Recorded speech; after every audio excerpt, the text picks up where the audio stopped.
like it.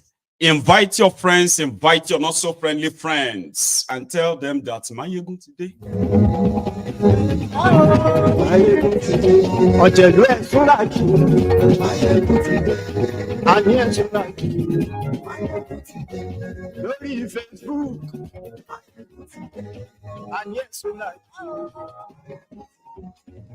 YouTube. I tag all those people that they have used their head in exchange for a bucket of water. I want if you really want back, especially those ones who stood for 8 years. I stand with Buhari. I stand with Buhari in poverty, in terrorism. Tell them, Maiyegun today.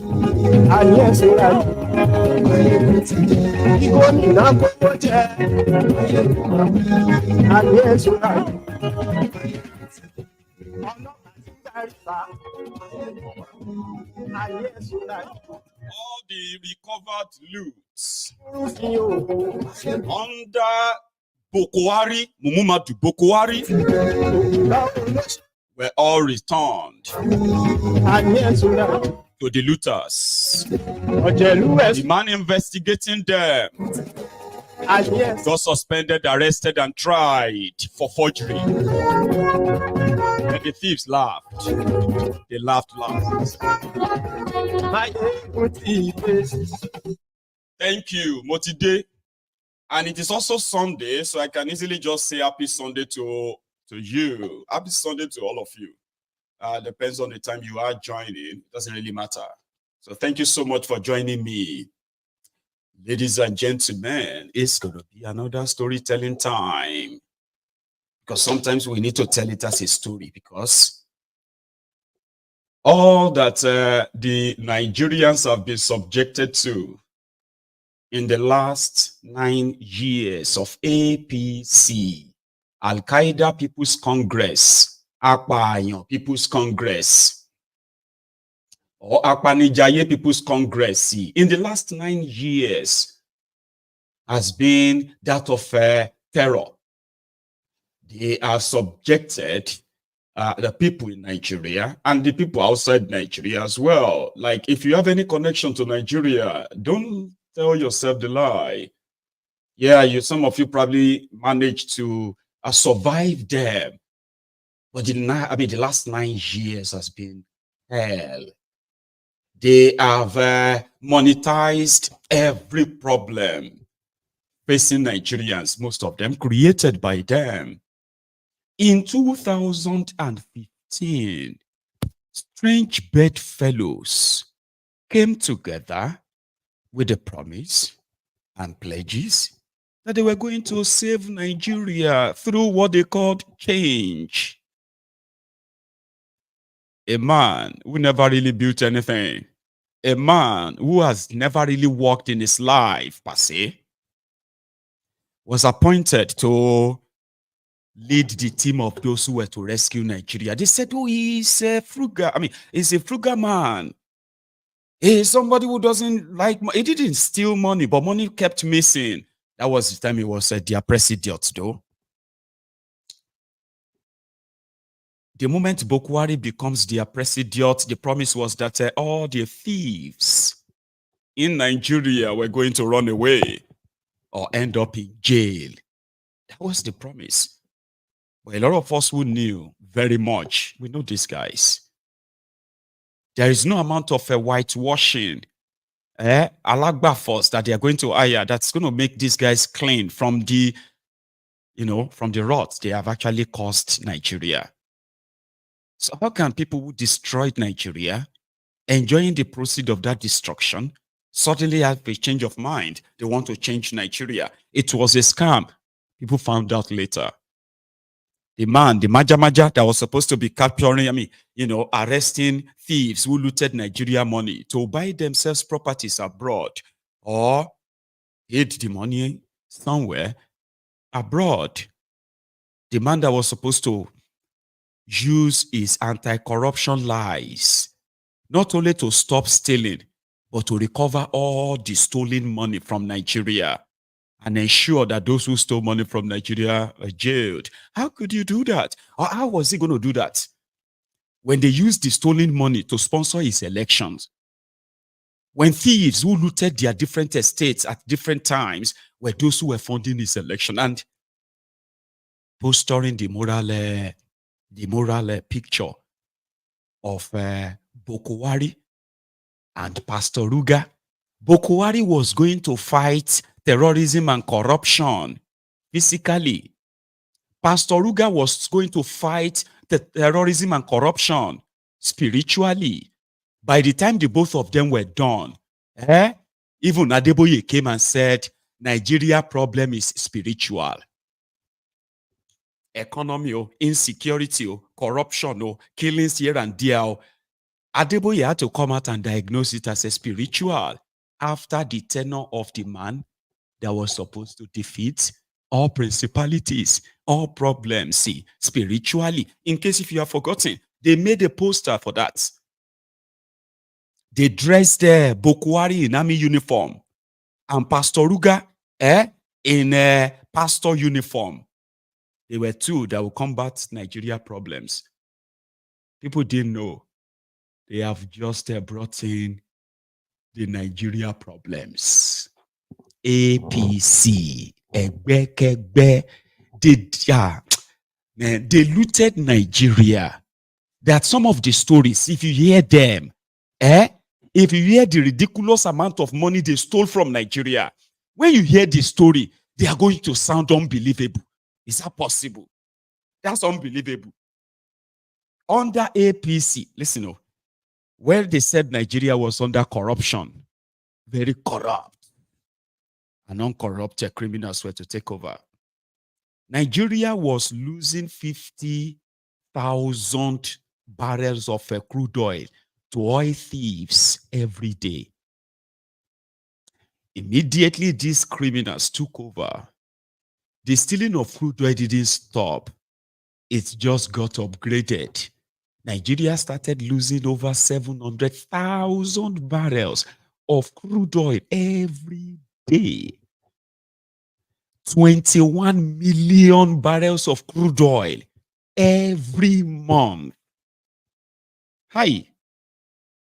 And we did a calculation, plus or minus, Nigeria lost over $300 billion if the stolen crude oil from Nigeria were to be sold at the market value and the money given to Nigeria. Nigeria will have over $300 billion in 8 years of Buhari.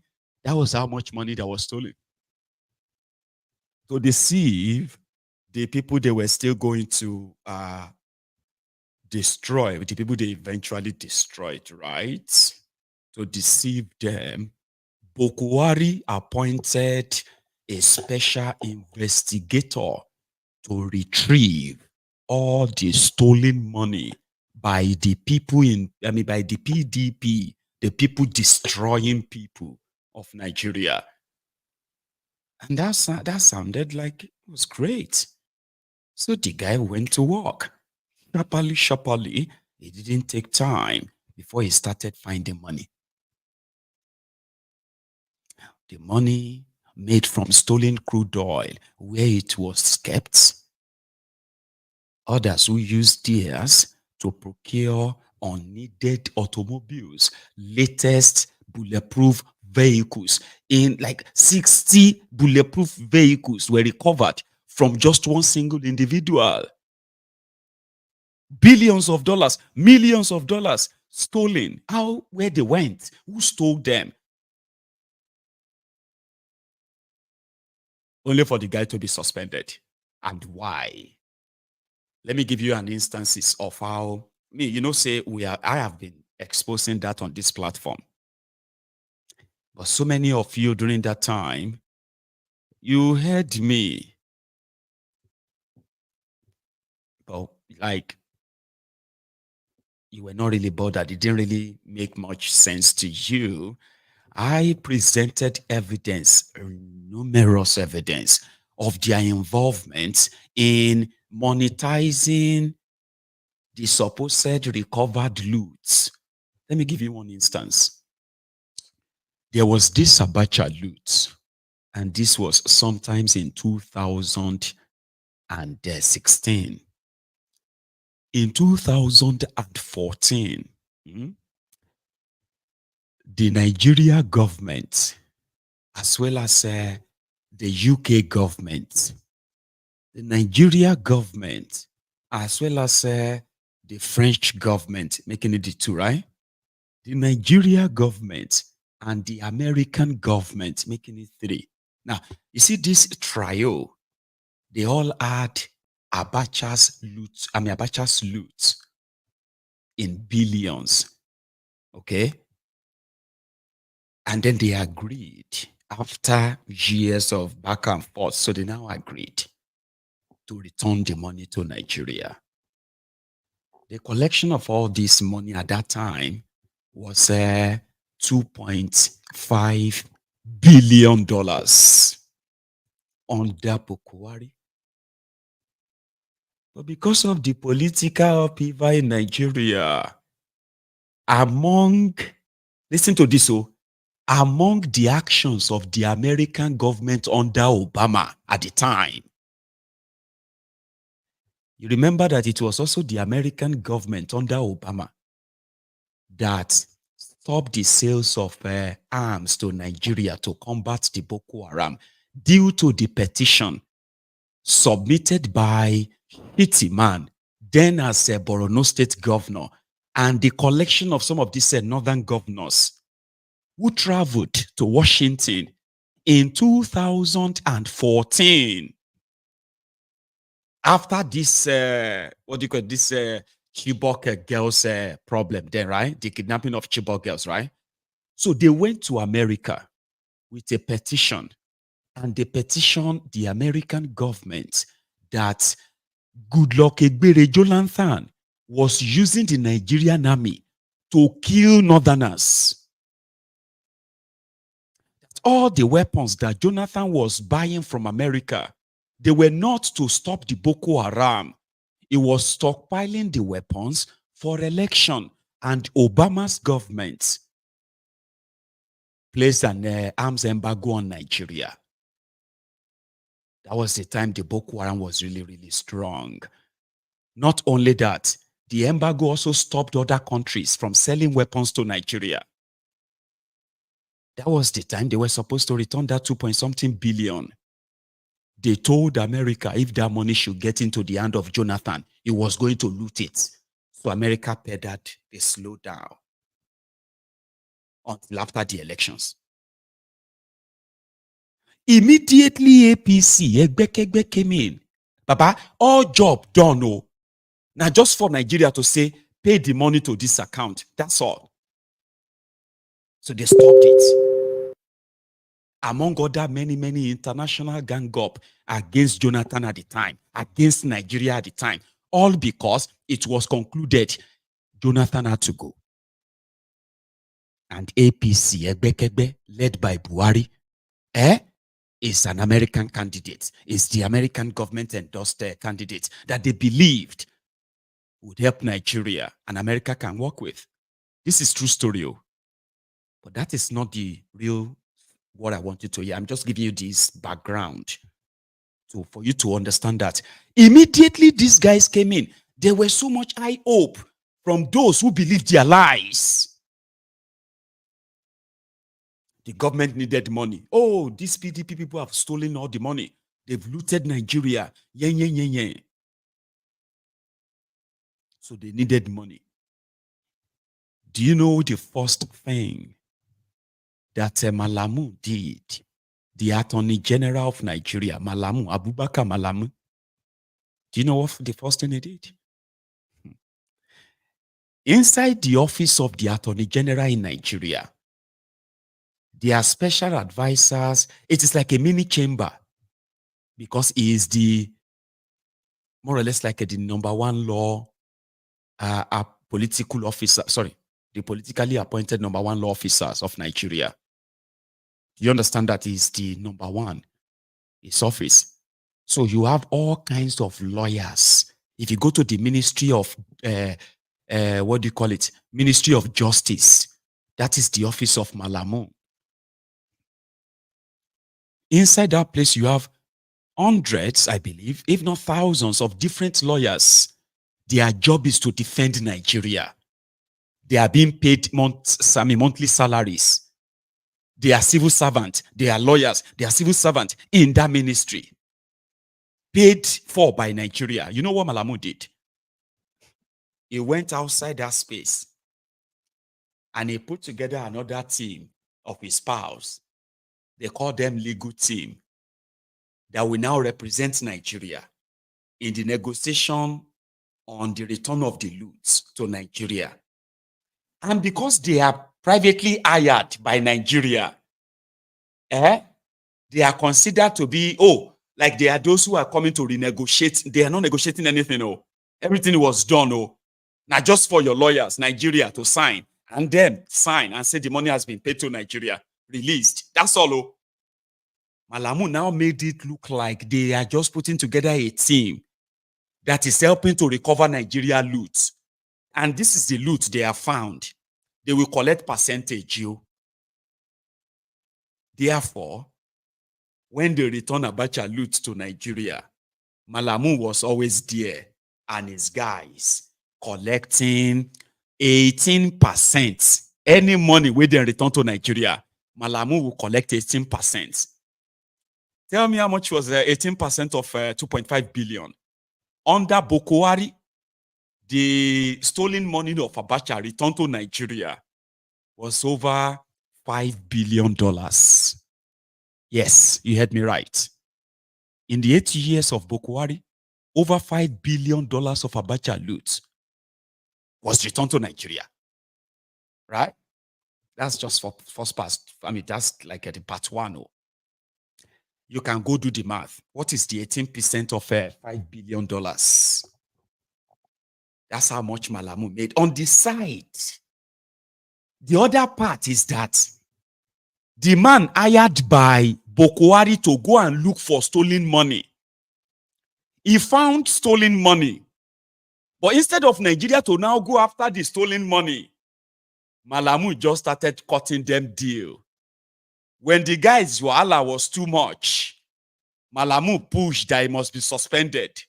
In fact, there is a forgery allegation against him. ICPC must pick him up. That was how person where they discover thieves became somebody accused of being a thief too.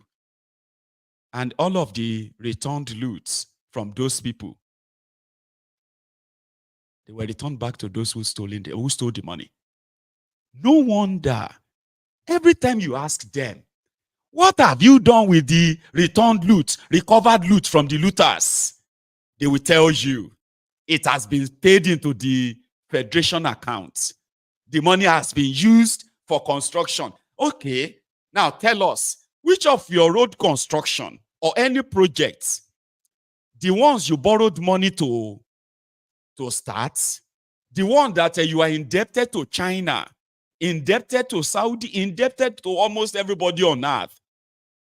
So which one did you build with recovered loot? Recovered loot. That's what this guy said in one of these trending interview on Talking Point, I believe. Shewan Kimbaloye. Very interesting, right? Let's go there. And I will show you. Let's start with this. How bad is corruption in the Nigerian government or in the Nigerian system? Some of the things I recovered were returned back to, people will recover those things from. For instance, there was this case of somebody will recover 80 S-Class Mercedes-Benz car, brand new, houses, farms, motorcycles, and so forth, in a house in Jabi. On that information, we got intelligence, and we went there, we saw all those things. I wrote to the customs, the DG of customs, do these people pay custom duties on these vehicles? 80 brand new S-Class, armored plated. The CG of customs said no, they didn't pay. I wrote to Federal Inland Revenue Service. These people pay tax. If you are importing, if you have this kind of vehicles, if you have money to buy this kind of vehicles, you should pay enormous tax to the Nigerian government. They said, no, they don't have any record of them paying tax. So we went to court. We got an order of official. And then the court asked us to, we should take custody of those things. It's interim for official, pending the hearing of the case. So I did it. I did a memo to the Attorney General to brief him of what we were doing. But later on, the Attorney General said that all the cases I investigated, they never mandated me. One of them was, came through Panama Papers. You know about the Panama Papers? Mm-hmm. A Nigerian senator, former military governor, was mentioned that he has properties in offshore islands. Since I didn't have the structures to investigate this issue, which is overseas, I went to the DG, NIA, said, look, please, let us work together to do this investigation. And they did the investigation. The report was sent to me. I sent one to the president and I sent one to the Attorney General that this man has over 200 million pounds in the offshore islands. A former governor, a sitting senator. He's no longer in the Senate. No, at the time. At that time, he was a sitting senator. But he had been president of the Nigerian Senate. But nothing happened. Not till today. What of the $69 billion? I got a letter, I didn't prompt them, from an American law firm saying that they have assets or access to a bank account in Texas that has over $69 billion US. Proceeds from stolen crude oil. And the 9 billion, 69, the proceeds from the crude oil is 60 billion. The 9 billion is, they mentioned the name, Patrick Aziza, who was National Security Advisor. And I thought it was beyond me, so I wrote to the president that this is what this firm has, alleged. Yes. That they are asking for money, that if we make some payment available, that they will give us the orders of the account number, the bank accounts, and so forth and so on. So I went to the president and said, approve, so that we can recover this money. 69 billion, it's a lot of money. Of course, nothing came out of it. Up to now. I also did a letter to Attorney General to brief him. But do you know what he said? The day he saw my wife, he laughed in a very sarcastic manner. I think Obla claimed that he will recover 69 billion US as he recovered the money. He was being sarcastic. How would I recover the money when you didn't act as the Attorney General? Somebody has said, look, we have $69 billion of Nigerian money in a bank account in America. And the government did not take action. Nothing. Look, it's in the media. If you look at Punch published the story. Punch published this story. Even when Buhari was in office, they did.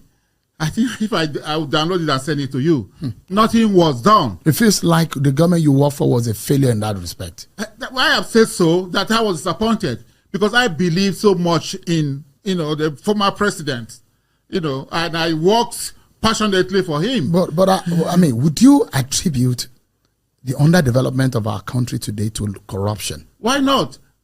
Look, if you can, somebody can take $69 billion out of Nigeria.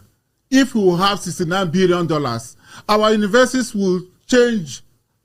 Our polytechnics, our secondary schools, we'll have water, and this is just a tip. That is just a tip of the iceberg. There are so much more. More. How bad is corruption in the Nigerian government or in the Nigerian system? Some of the things I recovered were... Nigeria is so corrupt, which I regret. That's just a tip. Indeed, like I said, when you hear some of these stories, you'll be like, this can't be true. Is this being exaggerated? That's somebody appointed by Buhari. He saw things firsthand.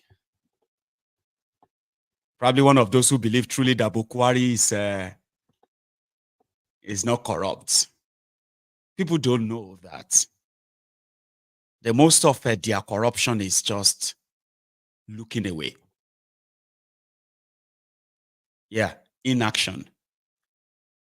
They were cooking Nigerians. They were boiling Nigerians. Buhari,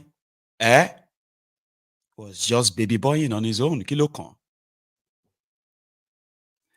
In one of their scams that took place was stamp duty.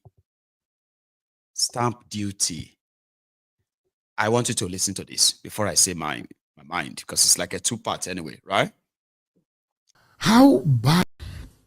What happened with CBN? There was this issue of stamp duties. Stamp duties. And some people have written, School of Banking Honors. It's an NGO in the banking sector.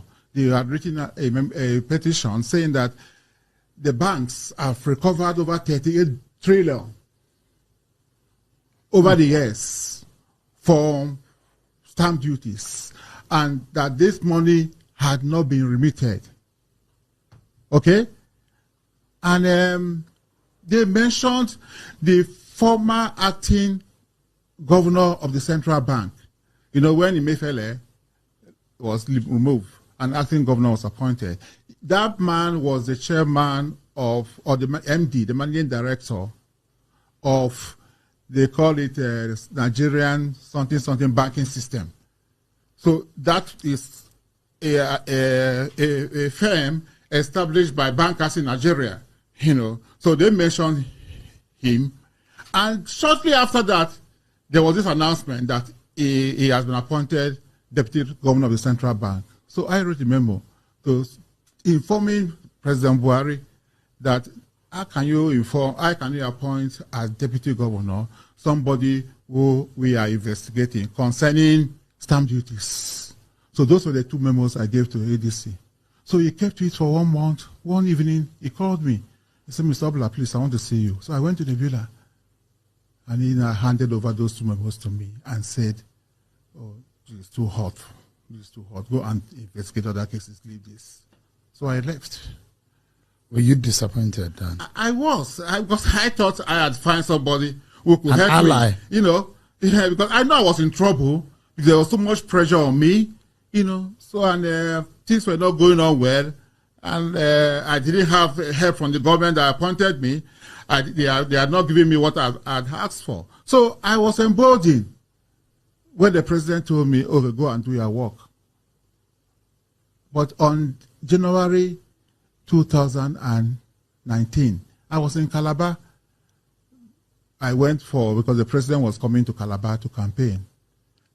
My PA called me from my office number to say that there was a letter from the vice president's office saying that the panel should be suspended. Of course, I walked to the same ADC because they sent that mail, the letter, you know, through my WhatsApp and say, oh, this is what I have received. Or and say, oh, go and do your work. Of course, I didn't comply with the letter. I continued doing my work until August when I was suspended. What happened? Did you get that? Nigerians have been fraudulently sort of cheated that way. Okay, so the banks in Nigeria who are also in bed with the politicians, because politicians won't be able to move any stolen money through the system without the support of the banks. But behind the scene, the politicians also look away. Like in Nigeria, banks in Nigeria hardly give money, loan to an ordinary people in Nigeria without your connection this or connection that. So Nigerian banks are not giving loans. And most of the loans they give to these politicians, they are never repaid. They are always bad loans, right? But somehow, the banks in Nigeria continue to declare profit because there are some of them who are actually making a kill from illegal deductions. But since they are friends of the politicians and, you know, you scratch my back, I scratch your back, they could look away. So a body raised a body raised a petition to expose that over the years, so banks in Nigeria, they have accumulated over 38 trillion naira that they deducted from all your, called stamp duty, and that money has never been remitted. How is that even possible? What is the central bank doing? Now, the person who was supposed to see to that, that was later found to actually be so neck deep in that corruption, is probably a multi-billionaire working in central bank. He doesn't have to steal money directly, but a corrupt system can easily earn him hundreds of billions of naira without doing anything at all, just by being in a position that could swear any policy and all of that, or just look away. He could become a multi-billionaire without doing anything. So he looked away. So the person that was fingered got promoted to the deputy governor of central bank. Then you approached supposed supervising minister, and then he look at you and it's like, this is too hot. You need to drop it. 38 trillion naira gone in the banks of those who are wearing suits, talking economics, telling you about how economics this, how this or that, on your screen, on your TV. Some of them are even doing charity. Criminals in suit. It is Nigeria. It is a crime scene. They got away with it. They did. And that's coming from somebody who worked with Buhari. They emptied Nigeria. They stole Nigeria. This guy looted like looting was going out of fashion. Then the entire system that is completely rigged, compromised, easy for the highest bidder. And Kolu was able to grab that. And guess who is the Minister of Budget and National Planning in Nigeria today? The former Abacha bagman. The person that helped Sonny Abacha to loot so much that nobody knows the exact amount of money they looted from Nigeria. Since Abacha died, more than $7 billion has been remitted and returned back to Nigeria, also relooted by the living thieves. They recovered money from a dead thief, but his lieutenant and his foot soldiers who now kind of metamorphosed into patriotic Nigerians and the leaders of Nigeria. So they received the return loot. You collect money from the dead thief, you give it to the living thieves, and the cycle continues. And the people, they can always salivate, like some of you are salivating right now. 69 billion. Imagine the energy you take, column. Try it. Yeah, try it. Say it with that exclamation, like 69 billion with question mark. Then you imagine what strength, how much strength you put into that. That's how heavy the money is. But it's gone. That's the money they have used to buy themselves private jets, buy themselves a senatorial seat, buy themselves a government houses to loot more. Saraki was that former governor of Kwara State. That the investigation of this guy exposed that in one single account, offshore of Nigeria, over 200 million pounds sterling. What was Saraki's job? What was Saraki's business? What's the business of all these guys? The one that is the current Senate President of Nigeria, Akpabiole, stole over 107 billion naira. They made him minister under Buhari, the man that was supposed to be capturing thieves. His corruption case dropped. 107 billion of Akwa Ibom people gone. Rather, he got promoted into a ministry that he was still going to access trillions, I swear. NDDC, Niger Delta, Ministry of Niger Delta. They can't put them on top. By the time Akpabiole was done, in just 3 years, they said that ministry alone have expended over 4 trillion naira. And if you go to Niger, it is similar to what this guy that want to dethrone the Sultan of Sokoto. Right now, ladies and gentlemen, just briefly, it's like a digression, okay?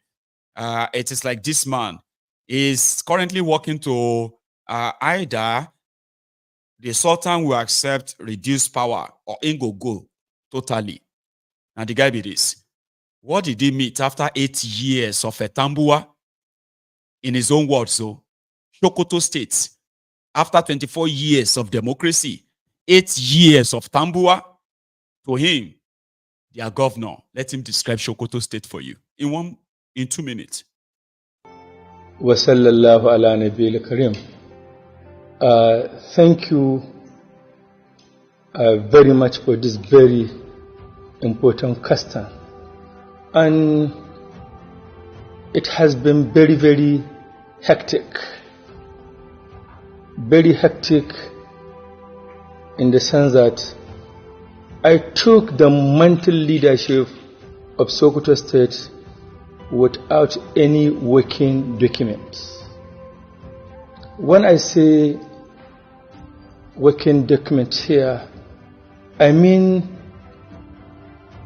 there is no any handing over notes for me to work.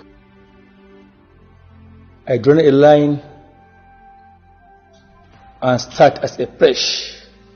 Many things are very, very bad. No potable drinking water in the States.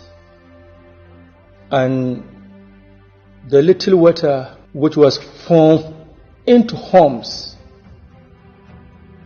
was raw water. What I mean by raw water, no treatment. In fact, it wasn't good for human consumption. No electricity throughout the state, including even the government house. No electricity. Township roads were totally neglected, which was everywhere. The city was very dirty. There were many unsightly things that you don't want to even see all over the city. And that unsighted thing is as a result of non-evacuation of refuse. Worker salaries were not paid as at Wandu. Workers were paid between 10th and 15th of the following month. These are just few examples of some of the ugly situations we have in. And today, the man that ruined the place for 8 years is a senator in Abuja, Tambua, representing the good people of Sokoto State in Abuja, where they are now working in tandem like all other thieves, congregated or retired, into that their chamber in Abuja. And the same characters are now those who are now making laws for Nigeria. They are now those who are also stamping the request that will further dip Nigerians into perpetual poverty, borrowing and borrowing as long as they are getting their share. They get upgraded over there. I mean, they were discussing how to buy plane. When some of you are still you are yet to figure it out. How you are going to get to work tomorrow? Eh? While you are there thinking of, how am I going to get to work tomorrow, eh? Your own lawmakers are busy, more concerned on how to buy 2 brand new planes. About they said it's going to cost Nigeria 171 billion naira to buy 2 planes. Others said no, it's about 400 billion. Whoa. Watch. Is aware of the insinuation in some section of the media Order.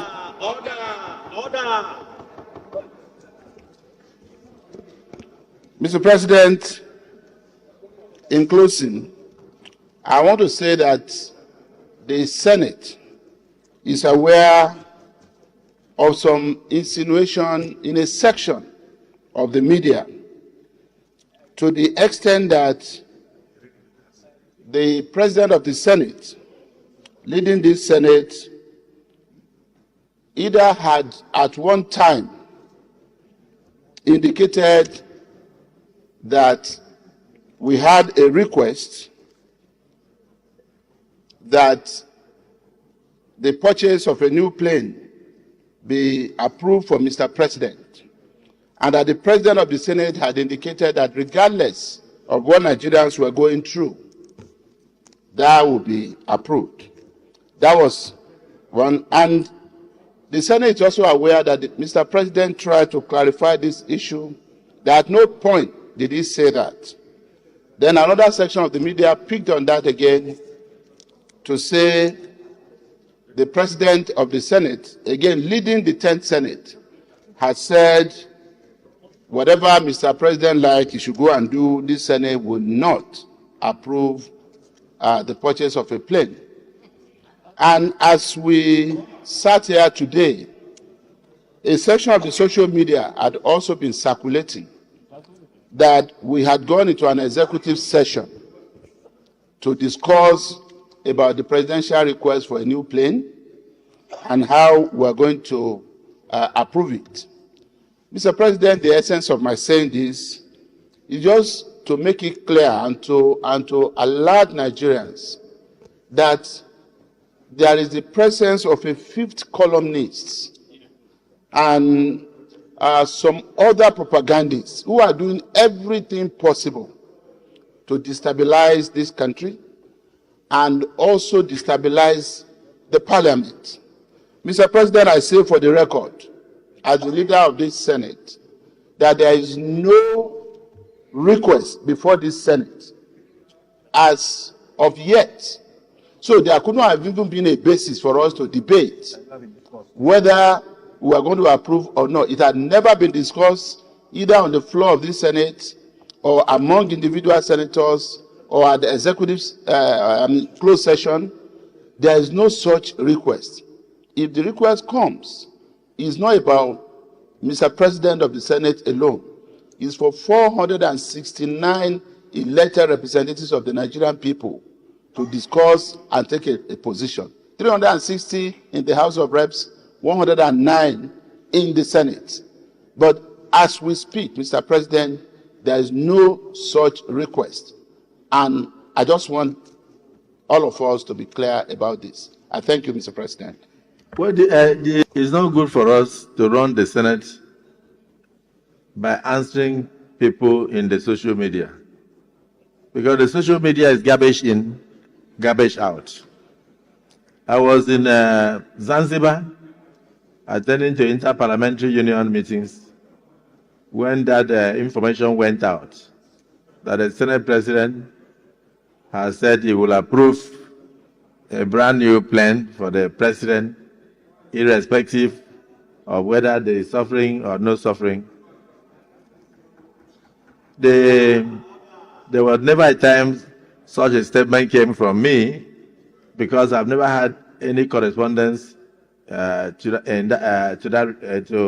approve a plan or not to approve a plan. And I did not want to answer, but they went further to generate it, and then they went wrong as if I was saying that I did not care about the Nigerian people, I did not do this. We care about the President, we care about the Nigerian people. We will approve things that will benefit the Nigerian people. We will approve things that will improve the living standard of the people. At the same time, we will also take cognizance of the duties of Mr. President. If his vehicle is bad, we will repair the vehicle. If his plane is bad, we will approve money for the repair of the plane. So that is not an issue. There is nothing before us.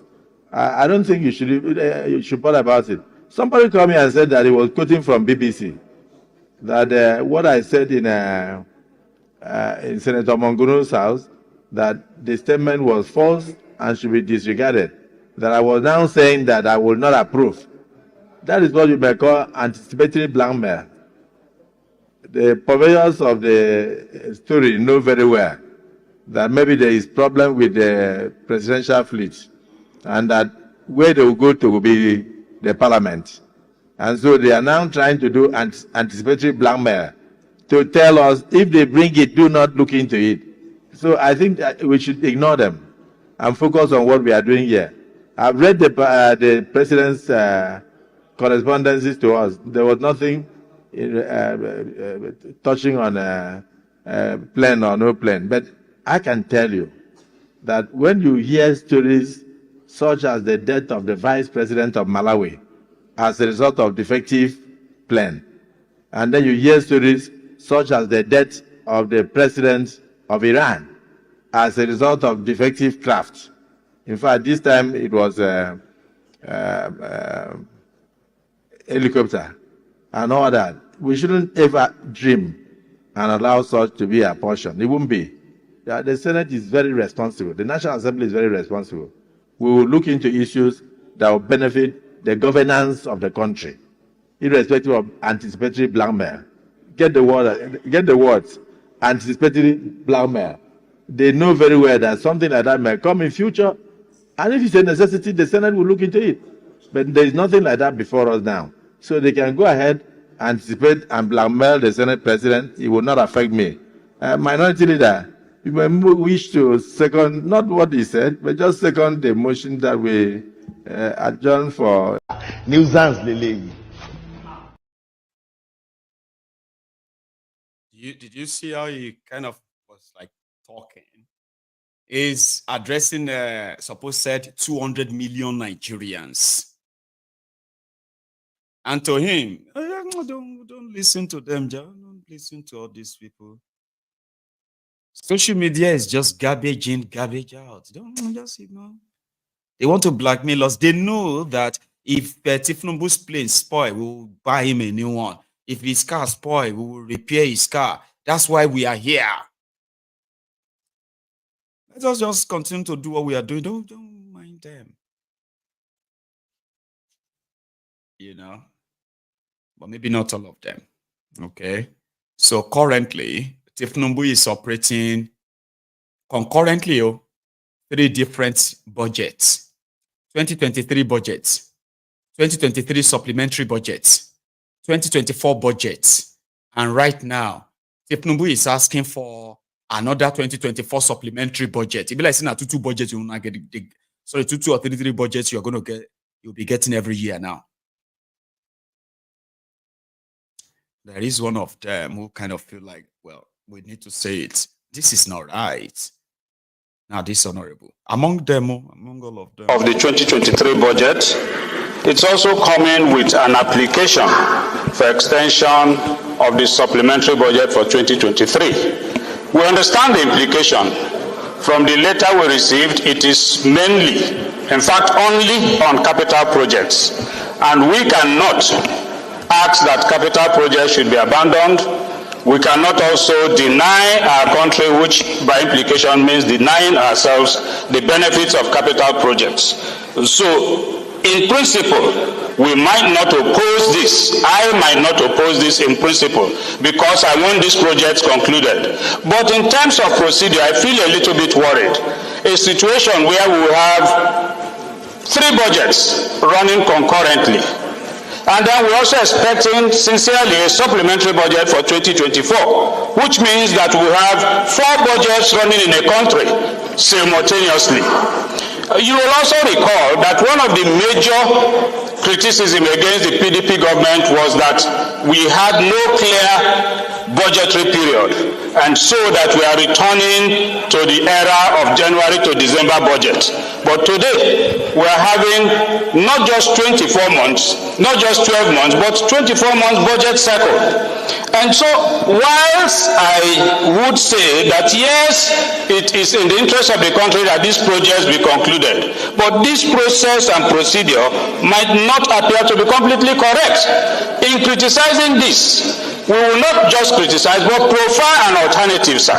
And therefore, we suggest that the House leader steps down this bill, and then we go back to the drawing board. Look at it, all the projects that are contained in 2023 budget and 2023 supplementary budget, we take them over to the 2024 supplementary budget so that we can have just 2 budgets running in the country. That way, we would have achieved everything that we intend to achieve. If we have all the capital projects in 2023 that is not concluded and 2024. That's my submission, sir.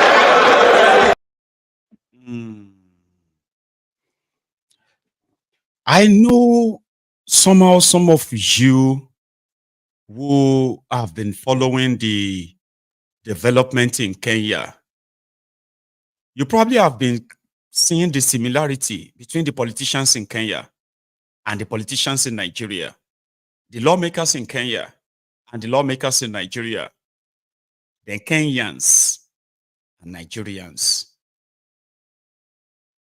Right. Some people felt right now in Nigeria, sure you get, why some people are still contemplating when the day of reckoning will be for these rogues. In Kenya, they've already taken their own politicians to the cleaners all over the country. Then their president, Ruto, that withdrew the controversial finance bill, but he's a politician, typical one, a liar, a very, very terrible one at that. He probably felt so slighted, belittled, his ego somehow bruised. So, on the one hand, he's calling for unity, peace, and reconciliation. Let's sit down and talk. On another hand, he's promising them revenge for those who had the audacity to stand up against the government. And because of that, the Kenyans who took to the street and said, he has to go. That's a typical politician, so powerful. I'm powerful, I'm the president, I can say anything. Is doubling down. And as a typical Nigerian voluntary slaves, some of them are already getting tired for Kenya protests. Can you even imagine? You are inside the contraption called Nigeria, living through the hell, hoping that the Messiah, one Messiah will come from somewhere, I don't know. Or your sky daddy is coming to come and save you or whatever, I don't know. Then you started seeing people who are taking their destiny into their own hands, facing their fear. And they said they would rather die on their feet than to feed or survive on their knees. Nigerians don't they complain online that they are already overdo now. Is this not enough? Is that not enough? The man said he has withdrawn the bill. Why are they still protesting? Why are they still this or that? Look at them looting. Oh, they have started looting. That's what they want for Nigeria. That is why all these people, they want to bring revolution to Nigeria. God no go allow you. This is the prayer of the humbled slaves, sophisticated morons, the Buharidins, the Buharididerins, the Buharidinotus, the Buharidijatus, the Buharishukus, the Ungoziaris, the Unekaharis, the humbled slaves, the sophisticated morons, including those ones who have now metamorphosed to what you have today, the Lagos Abobakus, the Oshogbo Alimajiris, the bastards, the bat idiots, the Jaga addicts, the Jaga bandits, and the rest of them. That is their prayer. All of you who want to thinking revolution for Nigeria, you want to burn this country. God will not. We will defend Nigeria. We will Olori Bruku will not get food for Bele. Hungry sewage dweller that have access to his own Shinko imported phone, right? Is bragging. He's tired. He's possibly, distressed, looking at Kenyans, not giving up, not giving space, demanding that person wait on gun on them and kill them. He must also face ICC.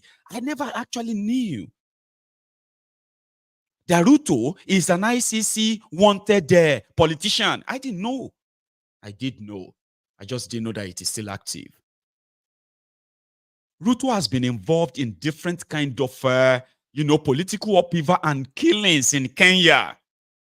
He is one of those wanted by the ICC. Now, the reason why Ruto could fly everywhere and align with the US and all this West and all of that is that they could protect him from whoever is going to arrest him if he landed in any wrong country. He is the president of Kenya. He was supposed to build a goodwill. Some people defended him against this ICC court in Hague. War crime, crime against humanity. All of that are coming out now. All of that. And guess what? The same Ruto who continues to use his own armed killers, who goes after into suburbs, threaten people, kidnap people on the road, on the street, and stuff like that. I think I even have a clip of one person kidnapped. This one is a politician, right? And the second video is that of how people have now started reacting, even to Ruto himself. Watch this one. I think it's this. A fellow politician that is believed is like a Thiefnubu kidnapping. Which Ireti, that FCT senator, because she's saying something. Then Thiefnubu or Wike just ordered that they should go and pick her up. That's exactly what is happening in this video.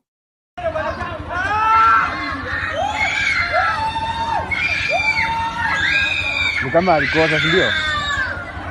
Walikuwa wanamfuata polepole.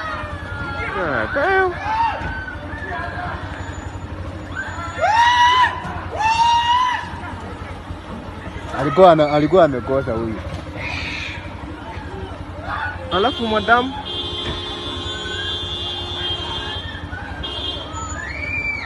God, alikuwa amekosa.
Yeah. He went to a few places he's been to. That's how he's been mobbed. Ruto. In Kenya. You killed Kenyans. Ruto, you killed Kenyans. On top the bill that you are still going to withdraw. You probably knew you were going to withdraw the bill. But you probably felt like maybe if you kill few of them and chase them out of the streets, they will stop asking, and then you can just sign it, and everybody will just have to go and live with it. To a typical ombud slaves, voluntary slave from Nigeria, they don't do too much. Instead of, don't destroy your country. Instead of you to sit down, the president said he wants to talk to you. What do you want to tell them? What is he going to tell those killed? They said they don't want him anymore. And it is actually like a unanimous. So the guy said, I do not have any blood on my hand. People said I have blood on my, but I don't. I have no blood on my hands. 19 people, to the record that I have from the security agencies, are dead. That is a madman. Okay? He said he had a report that only 19 people have been killed. And their blood, they are not on his hands. Ruto. I have no blood on my hands. 19 people, to the record that I have from the security agencies, are dead. Very unfortunate. As a democracy, that should not be part of our conversation. 2.4 billion of property has been destroyed. The office of the Chief Justice has been burnt. City Hall has been burnt. Parliament has been burnt. That is the situation. Let's turn lives. Let's turn lives, Your Excellency. 19 let's people turn lives, dead. Your Excellency. We have 9. Did you see his reaction when he spoke about the 19 people dead? And he said, that is not part of our conversation or part of our discussion. Then 2.5 billion worth of properties have been vandalized, looted. His countenance changed right away. His face stiffed up. But as a politician, he kind of wanted to try to I'll show you, watch it again. That's what I want you to see. A mean, cold-hearted rogue. And I want to see how far, who is going to shift first between him and these young people in Kenya. I have no blood on my hands. 19 people, to the record that I have from the security agencies, are dead. Very unfortunate. As a democracy, that should not be part of our conversation. 2.4 billion of property has been destroyed. The office of the Chief Justice has been burnt. City Hall has been burnt. Parliament has been burnt. That is the situation. Let's turn lives. Let's turn lives, Your Excellency. 19 let's people turn lives, dead. Your Excellency. And while speaking to church leaders that agreed to meet with him, he needed the church to preach to the people and say they should calm down, they should forgive him, they should listen to him. And in fact, there are already some churches, young people from some churches in in Kenya, who have accepted that, well, he should extend the invitation to them. They would like to represent their own area and church at that meeting. While others are like, we're not sitting with you. There's not going to be any dialogue. Forget it.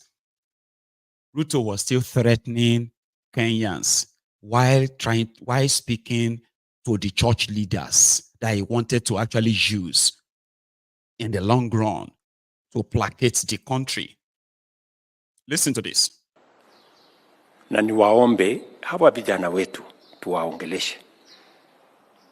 Hawana makosa, ni kukosa namna.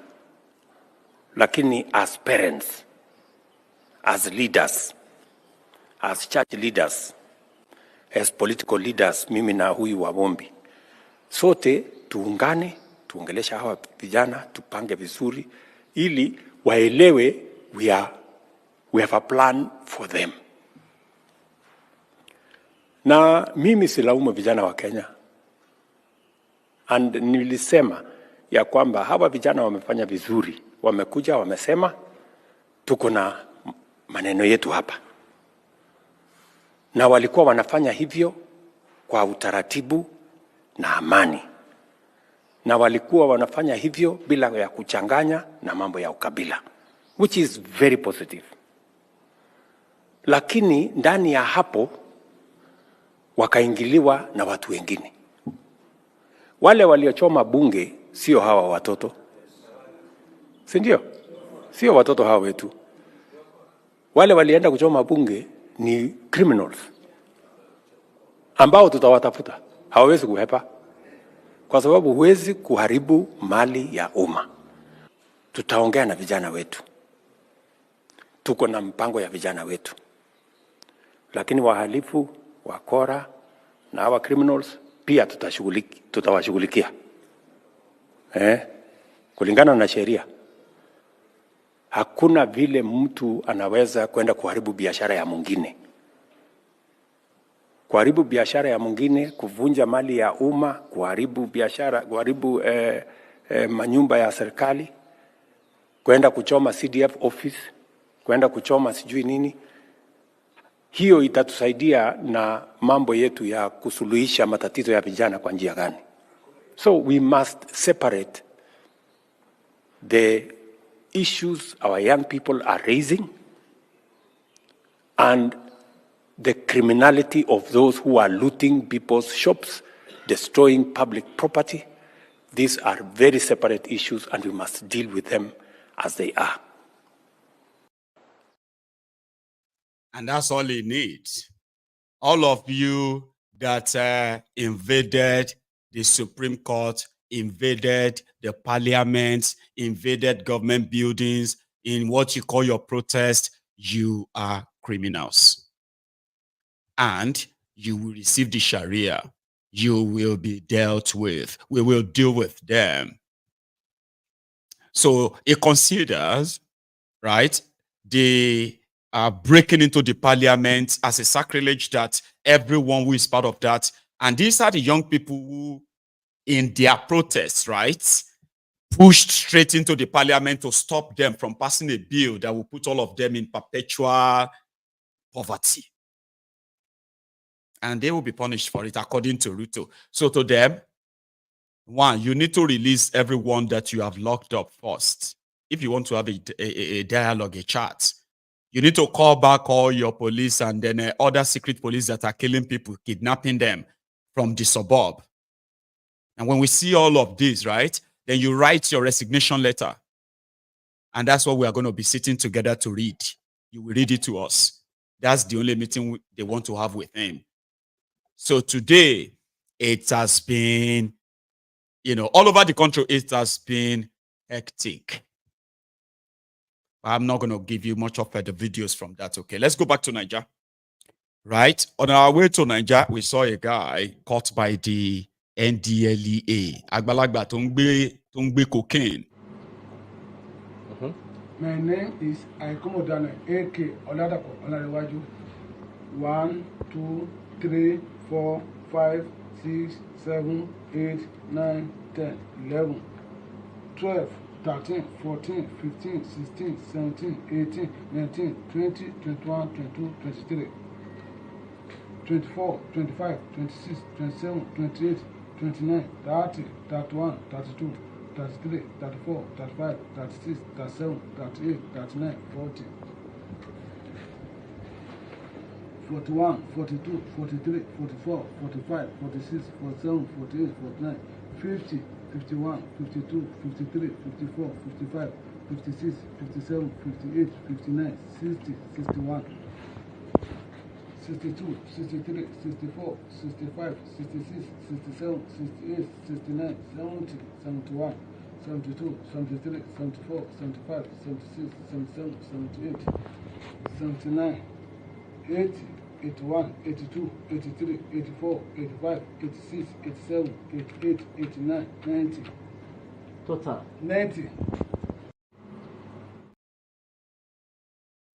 90 wrap of cocaine. And the way they wrapped it is to be ingested. Let us be honest. That man is just a carrier. Abi? All of that 90 wraps. I don't know the story you have heard about drug trafficking, cocaine.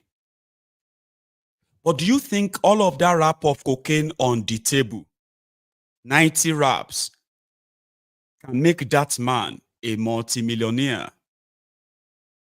Because I remember, this is me now again, trying to preach to those of you who are going to blame poverty or blame other things, financial problem, Nigeria situation, or the devil for why you are allowing yourself to be used as a drug mule.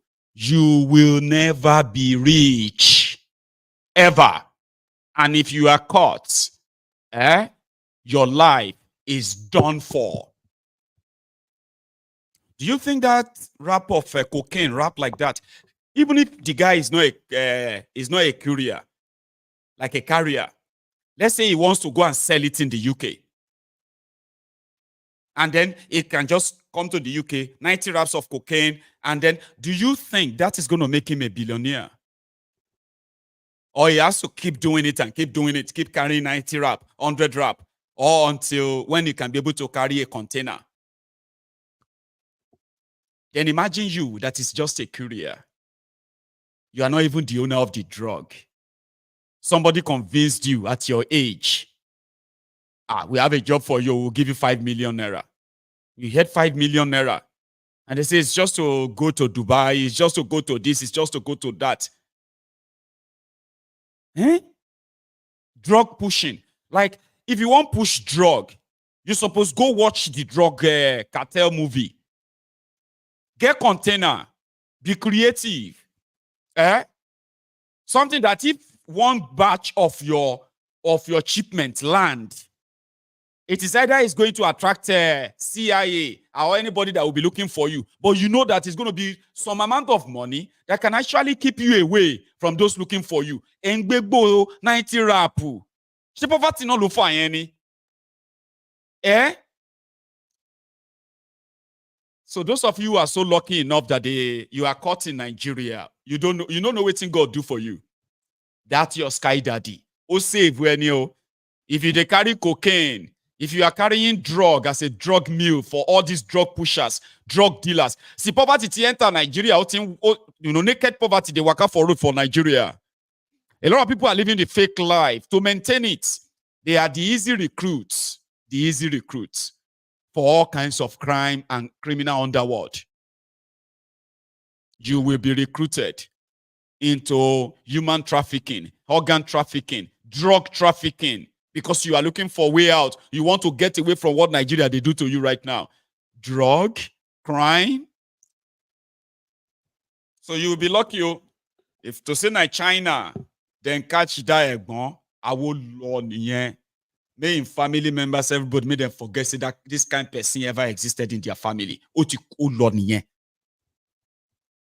So why would you? I mean, I don't understand. Not the devil. Oh, now my friend deceived me. Short dead nieni. They want to say me you swallow cocaine inside the hotel to go to Saudi, swallow cocaine to go to Singapore. Short dead nieni. You are just a courier. You are just a carrier, right?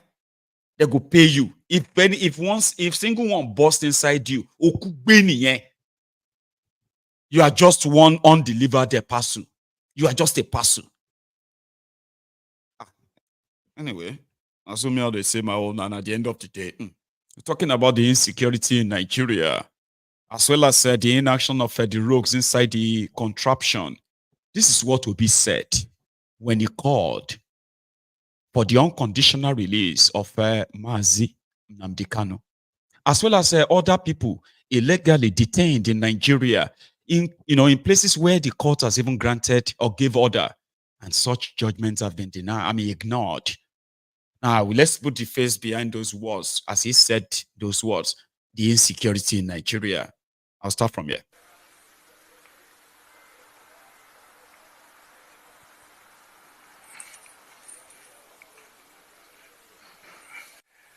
The first primary work of government is security of life and property. It is the foundation in which people can actually live in a nation, because nobody can stay in an insecure place. And it is worrisome what is happening in Nigeria, waking up every day with killings, kidnappings, abductions, and everywhere, which has now made Nigeria one of the most insecure places on the surface of the earth. In fact, it's leading to a failed nation. And that requires an urgent attention of everybody. In the Southeast in particular, again, that is the same situation. As I thank the government for their effort, there's need to do more by all leaders to ensure that we tackle this menace. In the Southeast, I urge the various governments, members, I said, while thanking them, to come together as a family. There's need for the governors of the Southeast to work as a family, to be able to tackle that. I'm saying that from the little experience I had when we were there. It is important.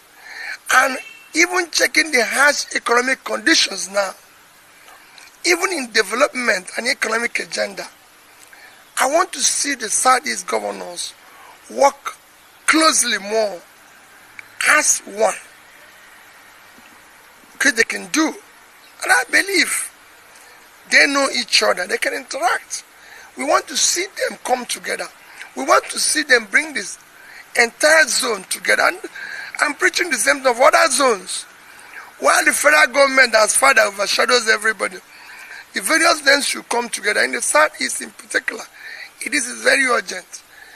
I'm again saying from my little experience, in which they can call meetings, even meetings at times of those of us who were there before, to come together and interact about a common purpose. This is very important. I don't see anything why his continued detention, quite frankly. Especially as the law, the courts have granted him bail.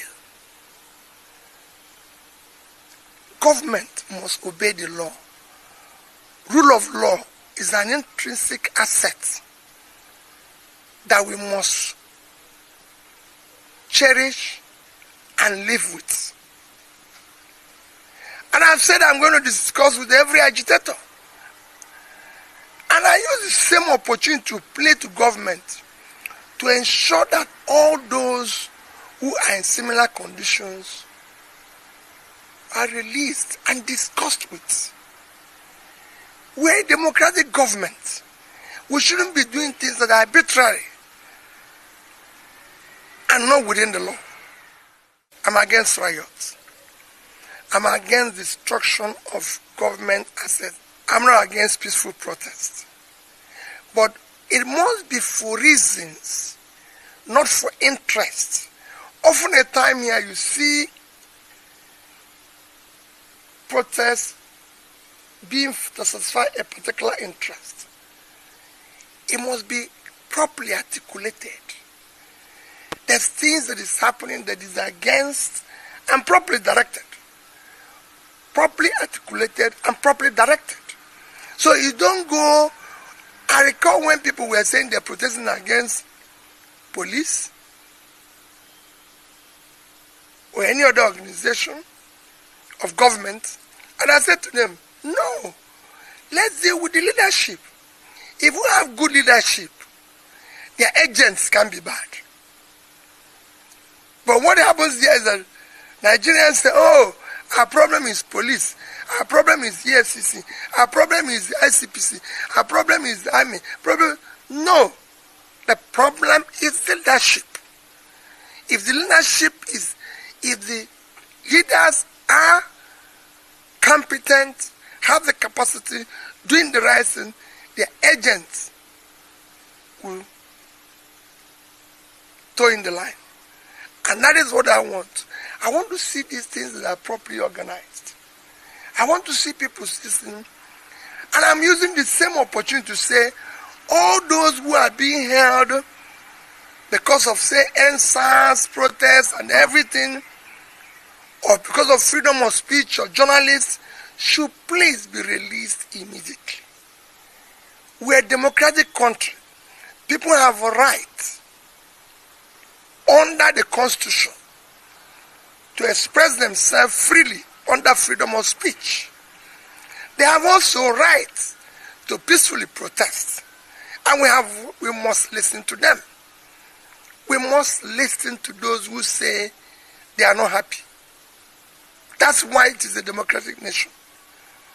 We should stop acting dictatorial and behaving as if it is not a democratic country. I know we're in a state capture, but then we should act in a manner that shows some decency.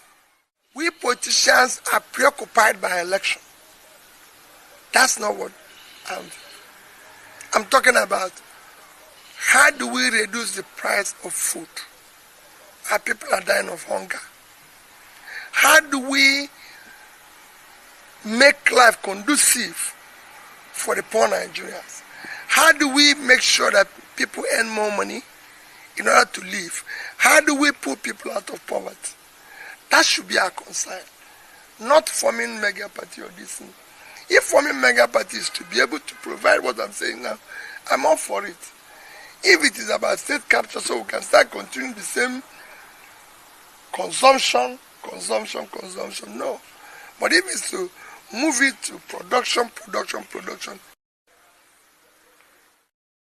Count me in his own branded line. I don't need to add much more, but this is how criminal politicians, especially this APC, this is how they kind of like play the people, right? I'm taking you to Kaduna. There's a reason. Because right now, El Rufaya is suspected to be their joker card before the real other joker card. So right now, they are trying to build a sort of a strong ring around El Rufaya, because they believe that whatever the Kaduna State is doing to him, they are not just doing it. They are doing it from Abuja. Now take a look at this. When the current governor of Kaduna was kind of announced as the next governor, and El Rufaya was to hand over to him. So in a statement back then, typical politician, there's a reason, watch this. It's just a year ago. My advice to all of us is that when we were in FCT with Malam, I remember when he was leaving, 2007, he gathered all of us, just like we're talking to each other right now. Unfortunately, few months after, things changed completely. Some people that we thought they were our friends conspire to make sure that they send him out of the government, not only the government, out of the country, through blackmail, witch hunt, and persecution. Unfortunately, they were almost succeeding because they have to conspire with the people that were working with us at that time, our so-called friends. Those that Marlon single-handedly got them appointed, not in FCT, but even within the presidency. So that is why sometimes I'm not always excited when I happen to find myself, because Marlon destiny, I kept telling him, he's someone that has a very complicated destiny, helping everyone, but sometimes people abandon him. And that is the reason why most times I keep telling them, whenever I find myself addressing the public, I kept telling them, look, please, we have to understand that Malay is someone, I've never sat with him for a day since I've met him, trying to, looking for a way to buy a house or to buy a car or to do something for himself or his family. But doing for every other person. So that's why the other day I was telling he is generous to everyone, but not to himself. And I always pray, and I want all of us to pray, that all of us that have worked with Malay and benefit from him, we should remain faithful to him, remain loyal to him, and we should always strive to protect him because we know the truth. We know who he is. Nobody can tell the story except those that work with him. That is my advice. Lastly, I can say that I'm a very lucky person because although Marlon kept saying he's not going to come to Kaduna, he's not. That's why I give an example of my investment in Dubai, where I forced him to go and borrow money. I have no doubt in my mind I will also force Marlon to come and help me because Marlon, more than anyone in this country, not in Kaduna State, wants me to succeed more than anyone. And if anyone thinks he lost me or wants me to succeed more than Marlon, the person is just a joker. That is the fact. Finally, I thank you very much, and I wish you good luck. Thank you very much.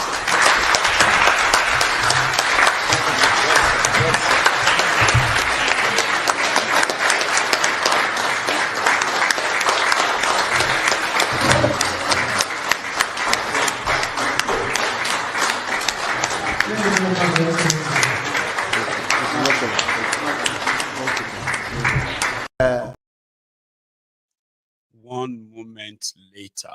Okay, not 1 moment later. 8 months later. Oh, I wish I had that sound. You know, that would have like a moment later. Despite the huge body of about $587 million, 85 billion naira, and 115 contractual liability sadly inherited from the previous administration, we remain resolute in steering Kaduna State towards progress, sustainable development. We have conducted a thorough assessment of our situation and are sharpening our focus accordingly. It gladdens my heart to inform you that despite the huge inherited debt on the state, till date, we have not borrowed a single kobo.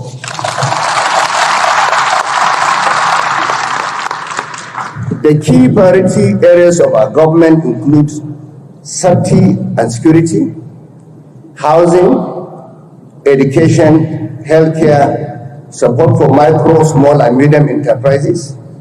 We are also prioritizing inclusive development by investing in human capital, stimulating the economy, and providing affordable houses, as well as support for our farmers, particularly smallholder farmers. Let me briefly highlight some of our ongoing initiatives for 2024. Safety and security. One of the primary responsibilities of any government is the security of lives and properties of its citizens. I will spare you the rest. My time is actually really going. And I want to take calls tonight. So that was him there talking about how El Rufai, that's El Rufai, okay, the Kaduna little finger, who stole over 400 billion. And now Kaduna State government is, Kaduna State House of Assembly is investigating him, courtesy his power. Yeah, I saw that too. Did you hear where he said he had the investment in Dubai and he had to make the Malam to go to Dubai to go and help him with his investment?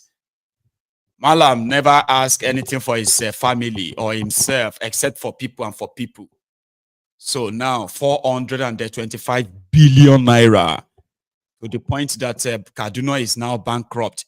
That motherfucker, right? Actually told his listeners there that he hasn't borrowed a dime. So he's been using his money to run Kaduna. Lies. So El Rufai left Kaduna so disjointed. The entire southern part of Kaduna is a terror zone sponsored by him, the governor of the state. He left Kaduna so broke that the lenders who gave him all the money he stole, they're actually deducting over 5 billion naira from the allocation to Kaduna State every month. And once they remove the 5 billion, Natasha remain. So what El Rufai is now telling everyone is that he invested the money. Like Peter Obi, he go pay off later. That he used the money to consult people to help him tell the whole world that they should come and invest in Kaduna. And all of that work, they are still there. Sonny should work with that idea that he used the money to buy. So then, bring the investor in. He said his own idea. He invested in idea of how to make Kaduna the greatest bagba, the greatest bubu. But Kaduna is bankrupt. The great youth of Nigeria. Great. Great. Great. Great. Great. Great. Great. Great. Great. Greatest. Yo. The great youth of Nigeria. Great. Great. Great. Great. Great. Great. Great. Great. Great. Greatest. Yo. The great. Yo. So the greatest Bagba, the greatest Bobo, the greatest Kaduna. Sonny said it's not great again. Oh, Nagbese Kaduna. But El Rufai who is now under probe, is doing everything to force the Kaduna State House of Assembly to drop all this investigation. How dare you? Now they are building that profile. Even though the profile or the whole force they are building around El Rufaya is now being disguised as the defense of northern Nigeria. All of you, Abobakus, the Oshogbo Alimajiris, don't forget my advice. A lot of you have spent a lot of time and energy and resources, right, on hating on the Igbos because your slave masters told you to be like that. But you remember I told you that after the 2023 charade, the real people that are going to deal with you, the ones that are going to become your main one, the ones that you probably will hate more, they are going to be this Sharia North. I don't hear them since already. I mean, I don't hear them already. And I hear some of you are telling yourselves, they made it a joke. Especially when I remind you that Nigeria is a place where Thiefnubu cannot be removed by election. So you believe me because you think it's going to be by election, Abi. By the time the day of your election come, when these guys are done, well, should be bomb don't they explode now? 4 bombs yesterday, 2 don't explode today again. Have you seen the news? Breaking news about 2 hours ago. Yeah, another bomb don't explode. Here you get. This is them now building around that. For the first time, you're going to see them now say Nigeria is unsafe under Thiefnubu. And if you are in doubt, then you go see Igbo Eri terror for real. Well, I would love to see Thiefnubu probably go after all these guys. Use that power, arrest all of them. Let's see what thing go happen. As for Nigerians, whatever the shege you are witnessing today, your situation is not even on the table of discussion right now. You know that. Or you don't. It's okay. Here is one fellow Nigerian who wants us to actually understand the context of what it is like to live in that contraption as we speak from the horse's mouth. It's a good country. Say what? Nigeria is condemned. Condemned. Yes. Why are you saying Nigeria is condemned? Because if it's condemned, we can manage it. We cannot manage this situation now. If Garo can go for 500 naira, water don't pass Garo. And some people are using SUV, bulletproof, imported from Japan, 450 million. 250 million our senators. Why should they pass a bill for whomsoever that carry drugs should be sentenced to death? Why they not pass a bill? Any senator with steal public funds should be hanged. If they want justice and they are fair to this country, why wouldn't they pass the thing? Mr. President won't buy private jet. Buhari, did he buy private jet? We have 2 presidential jets. Why he won't go buy another one? He won't give his son Sheyi a private jet so that he go there like Davido. Yacht where they buy. Tell me what in the yacht contributed in Nigeria. Who is using the yacht? Does me and you use that yacht? Did that yacht convert anybody from Lagos to anywhere? Now in son they use the yacht, they do party with our shower girls. A useless country, a zoo country. We have oil, we import oil. Is it not madness? If Dangote alone can build a refinery and the Nigeria of a giant of Africa, we cannot revive our refinery. Are we not fools? It's better they give Dangote the president of this country now because he don't overpower everybody. Jagaban, he no build refinery. Now drug would they take? Kwaya. Everybody take kwaya. Now drug everywhere. We can't afford to buy beer. Beer now 1,000. Kwaya now 600, 500. So people go on kwaya. Our youth, the future of Nigeria is condemned. We don't have any future again. How much is school fees? Everybody takes his son to private school. How much do they pay? How many people can pay for the private school? Government school every day, tomorrow strike. This month alone now, how many weeks civil servants don't go work? And they will receive salary. They say 250,000 is too much for minimum only. 250,000 is a chicken change. How much is a bag of rice? 62. And they say 62. They could clap hand for them. Too much. Governor say they cannot pay it. If you can't pay it, you step down. Other governors will pay it. People there will have idea, agenda to move Nigeria forward. They will pay. So if you don't have any fucking common sense in your brain, you step down. Say Nigeria, you can't pay 62,000. Look at who are they fooling? How much their children spend to do the rime in London? How much do they spend to fly to London? How much is London ticket? Their children will go to London to snap picture and come back and spend 10 million, 20 million. Then somebody will spend 30 days going to work, 26 days going to work. At the end of the day, go give them 60,000, I'll be 30,000 naira. And the bag of rice is going for almost 100,000. An aburu on the street cannot even afford garu. Garu now, white rice with yaj and granite oil on top. No meat inside. It's 500. And you are telling me that these people who voted for are doing well. They are doing rubbish. Now, how much did they spend to have a sitting to change national anthem in the first place? How much did they spend for their sitting? Each sitting that those useless fools, coward senators where we vote, they sit. How much did they pay them for a sitting? And they feel that is our problem is to change national anthem. Carry Oyibo on, give us. Me, I no go sing am. I know if I sing am, make I die. I know Arise to Compatran, Nigerians call Obe, Bokom, any other one I know there. The Oyibo own, I can never sing it. I cannot borrow a culture where I don't know. How long will we use our sense, create something by ourselves? They will make the money from here, take it to abroad, they will collect it. The same Oyibo go borrow us the money with interest. Who is fooling who? When they borrow us the money, they will still share the money again, return it back to them again. The Britain they are talking about, what do they have? Do they have any mineral resources? We are over fucking blessed. What we have, they don't have it. Europe no get 1/4 of what Nigeria have. Boko Haram exists today is because of mineral we have. If not because of mineral Nigeria have, Boko Haram could have not been existing. In Maiduguri, America, they mine the uranium where they there.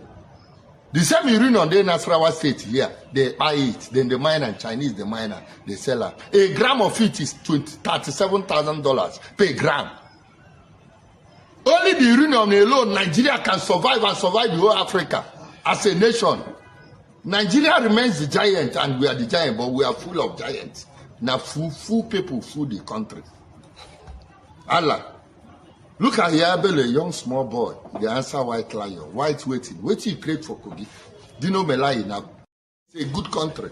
I say what? Nigeria is one game. What shall I say unto the Lord? Yes, Lord. All I have to say. Thank you, Lord. What shall I say? Thank you, Lord.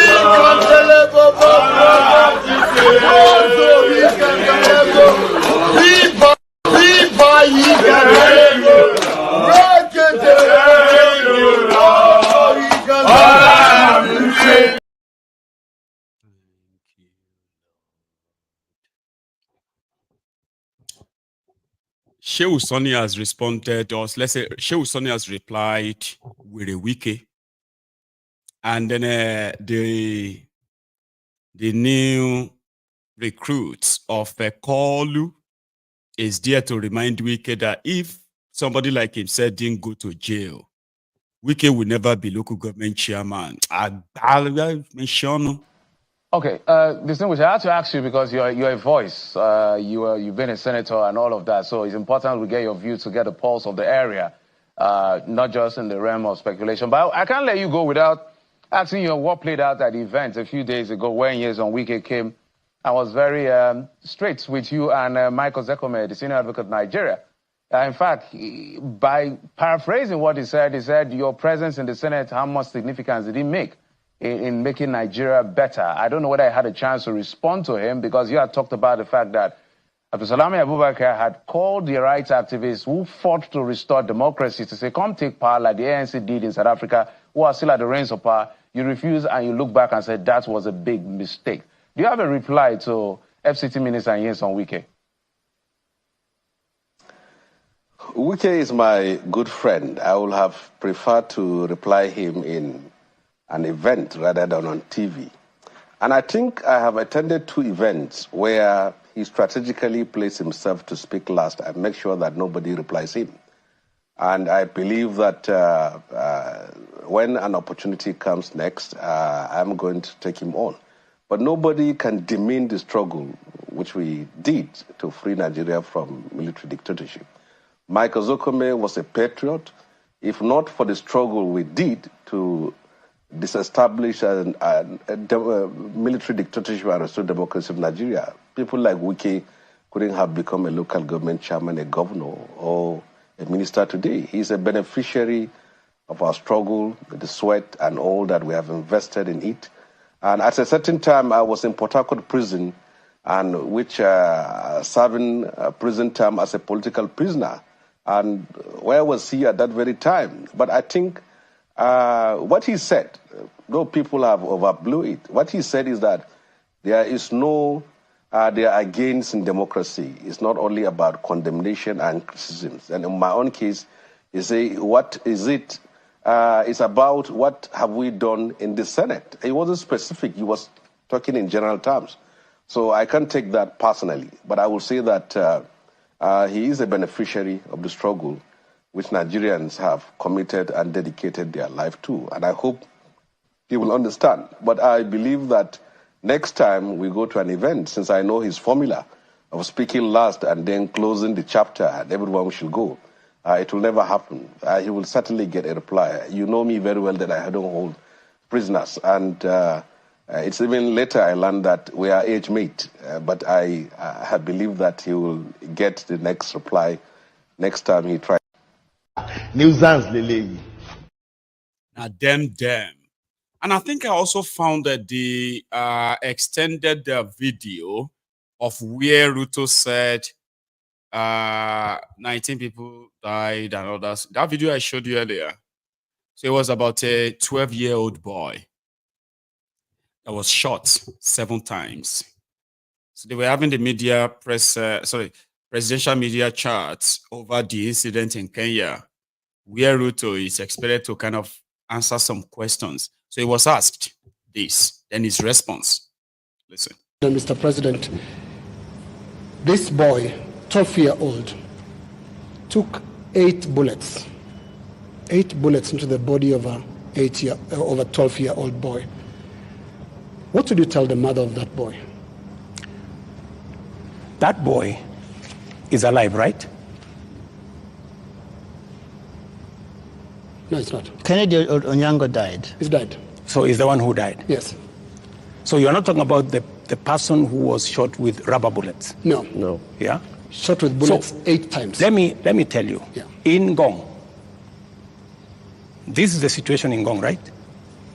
In Gong, there was an incident where the police were overpowered by criminals.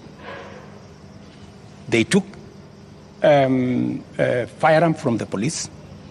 They used that firearm against people. And one policeman had to shoot this fellow who had hijacked a gun from a policeman so that not to endanger the lives of more citizens. It is among the 3 people.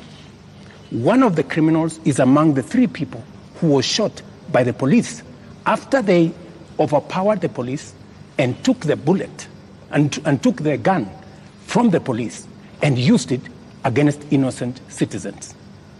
I cannot confirm to you that this is not the man that shot the child, but investigations are going on and we will get to the bottom of it. Mr. President, I am telling the mother of this young person that I, as president, will make sure that finally I will give her an explanation of what really happened and make sure that we bring this to a situation where, like her like myself who have children, she too her child can be accounted for.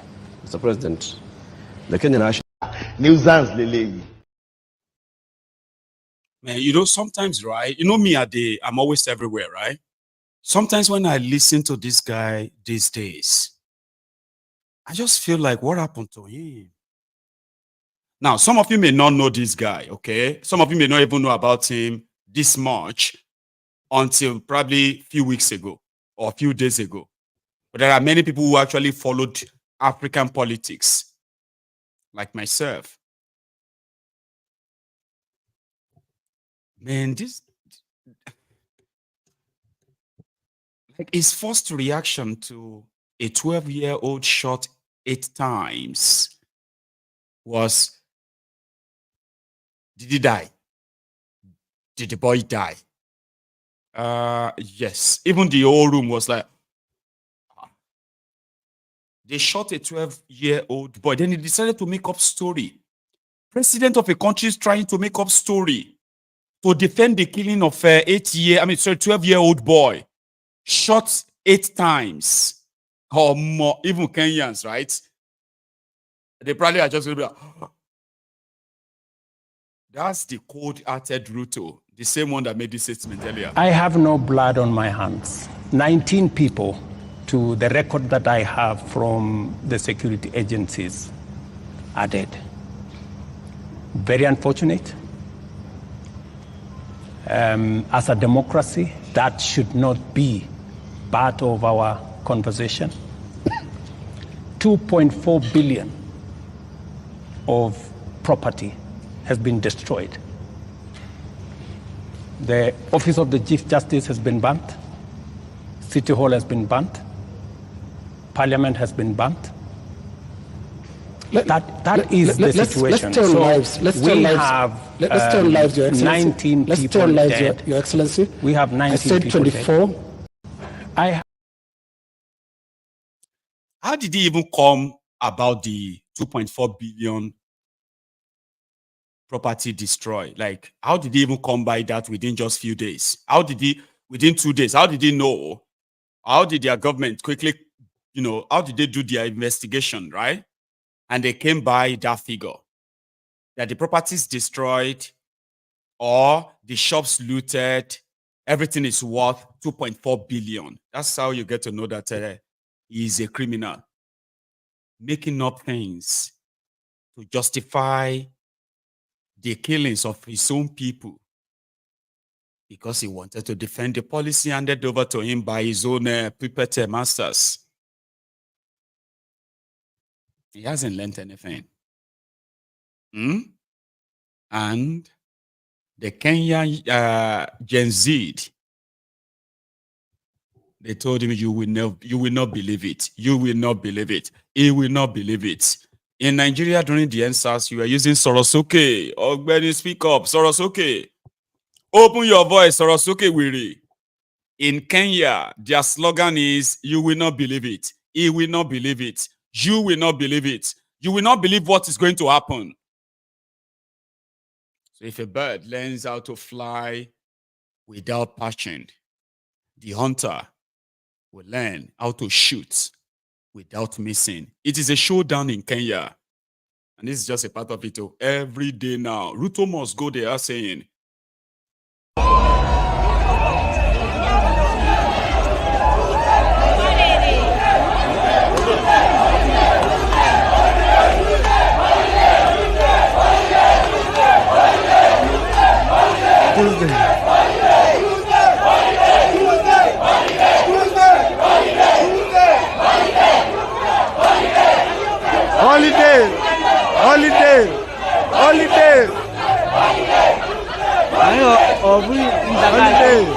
Holiday!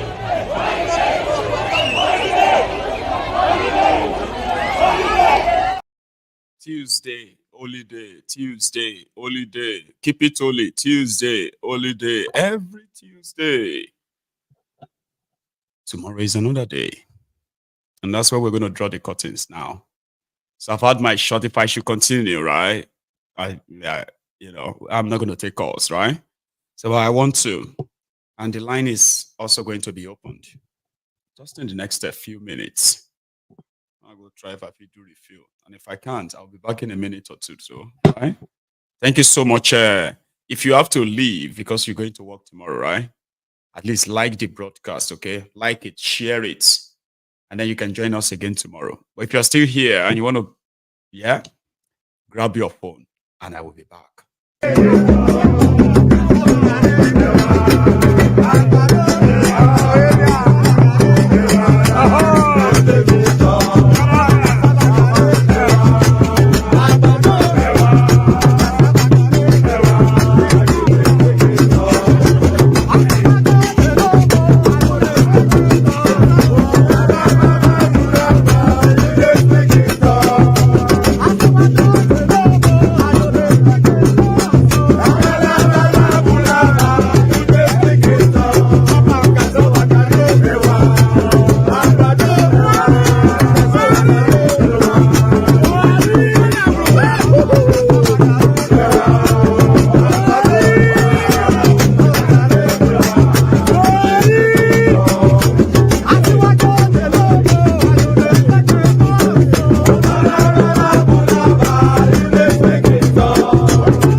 See, I couldn't get my kettle up, so I'm just gonna drink the leftover of my tea.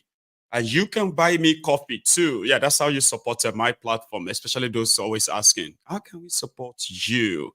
That's how you can. I'm gonna go get the link and give it to you, okay? You could support my platform through many means, as you wish. I have a caller, so let's get to it now. Hello. Or did I just miss it? Okay, I think I lost that caller. Sorry about that. So let me reopen it so that it's easier for everyone to get through now. Okay, sorry about that. Yeah, hello. Hello, Baba. Maiyegun. Air Force One.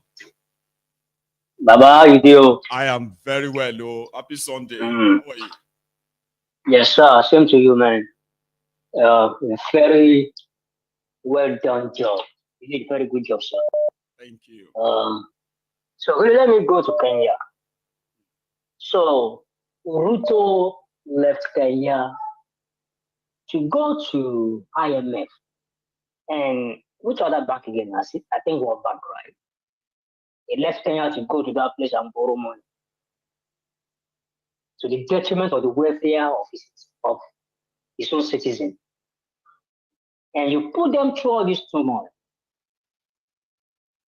till they start killing people. Now you stood up after you. So, I'm with you, Baba. What did you say? No, I said they're trying to force it on them to take it. Yeah, so is this kind of a game? Now you came out eventually and said, okay, I'm withdrawing the bill. See, many times when we talk about all the predicaments in Africa, everybody always lambasts the West. They lambast France, West, Belgium, all these people. But I totally disagree with that notion of blaming these people. Because you know what? These people, they left their own country to come over to our own country. If there's no any crack in the war, How would they be able to penetrate into us and siphon our resources and take all our stuff? The support of our own support. No, those who are supposed to protect us. Yes, anytime I talk like this, and people will respond, people will say, oh, you know, it's like this. So let's say you are the president and they come to you, you want to take your resources and pay you peanuts and you refuse, they're going to go behind you and get somebody else, you know, to play a coup at that. No, it's because we don't speak with one voice. We are also divided. That's why they were able to penetrate into us. So you kill all the people in Kenya now. You are criminalizing people. And according to the last time you did show about this Kenya riot or whatever, I think it's 705 people died, killed. So all of a sudden, from 100 and something people in a place called the Githurai, okay, which is a bit outside Nairobi and Mombasa, all those popular ones, right?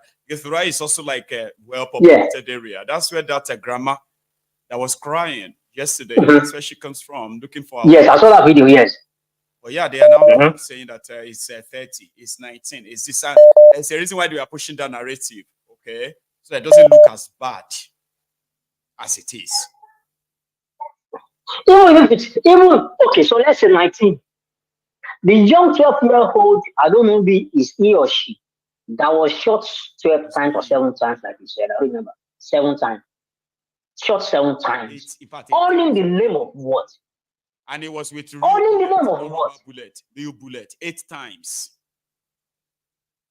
See, I don't think Kenya will relent until this guy says fine. That guy will leave. Well, a lot of people believe that he's so powerful. Let me tell you one thing about him I heard too before you go. Papa. Yes. They said yes. There were those who they called the witnesses, okay, during the trial of what happened in Kenya pre-2010. A serious problem that people were killed, right? So those responsible, yes, including some politicians were also like, indicted, including this Ruto. He wasn't president then. He was, I think, it was after that he became vice president. Okay. Now you see this Ruto, they said those who went to the ICC to give witness from Kenya, people actually know them. That for the safety of their lives, I mean their own lives, right? They had to run into hiding when politicians in Kenya were looking for them. That once they kill them, they won't be witnesses anymore anyway, right? It was this Ruto that they said spoke to them and told them to come out.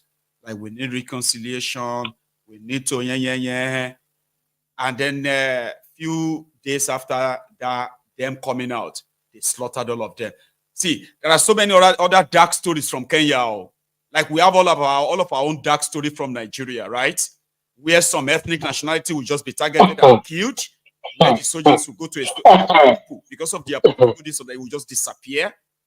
Baba, in yes, it is even worse. I agree with you. But you know, on the case, and Fabio, in the manner in which he spoke, see, Nigerians are willing willer. Okay? When they are tired of being a willing willer, they get to the street. They know who to go after. See, yes. Right now, they are willing willer. Baba. Thank you. Thank you so much. Thank you very much. Too. Yeah, let's take another. Bye. All right, have a nice. And you too. Hello.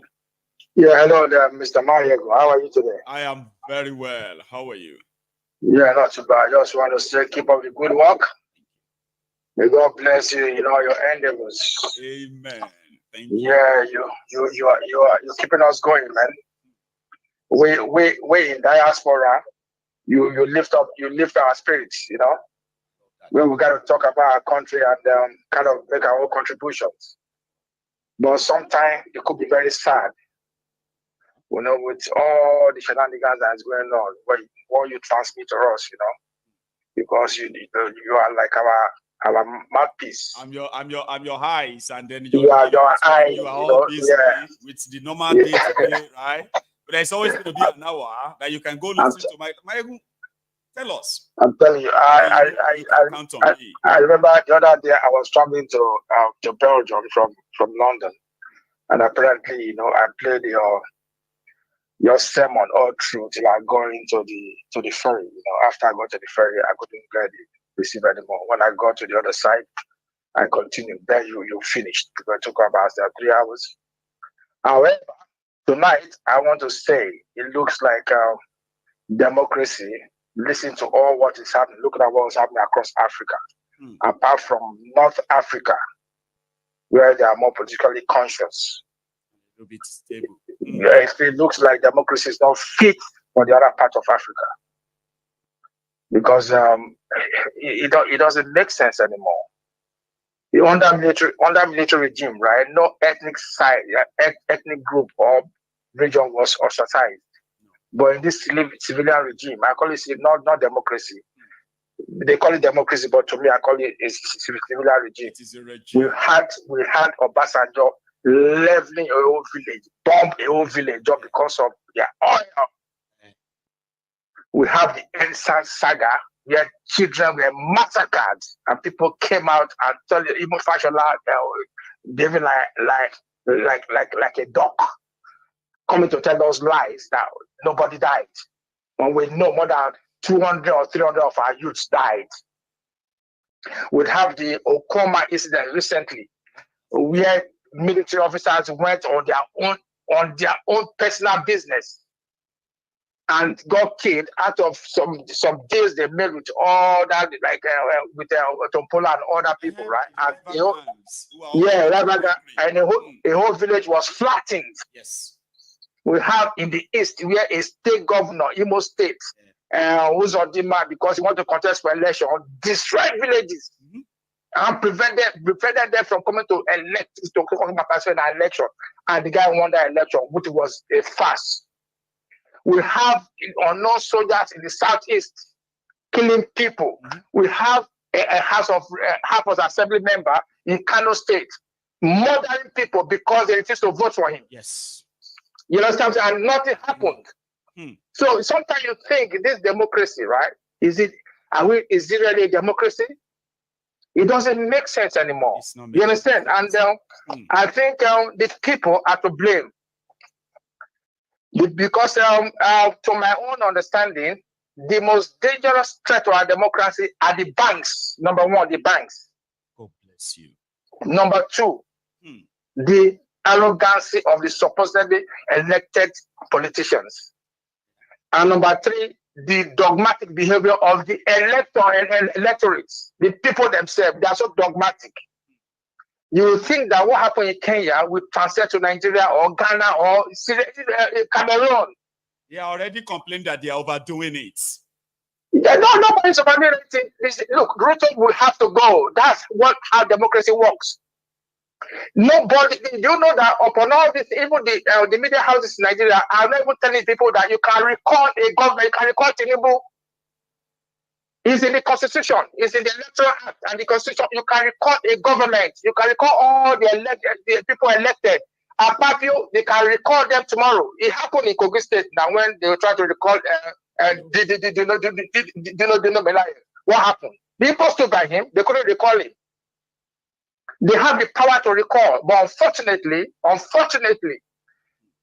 don't know if it's poverty or sensitization.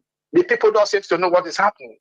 Our youths are abusing themselves on the internet, very dark man, abusing what they call him, Yabo Ojo and her husband. And that's what they are more concerned about. When I go on Facebook, I go on the internet, I go on Instagram, it's about very dark man. They are not talking about themselves. So our youths are to blame. The people themselves, people that elect the politicians, they are to blame for all this nonsense. And another threat to our democracy, right? You know what I'm saying now? Is the collective responsibility of the people now to ask their people that to demand accountability from their politicians. Yes, but nobody does that.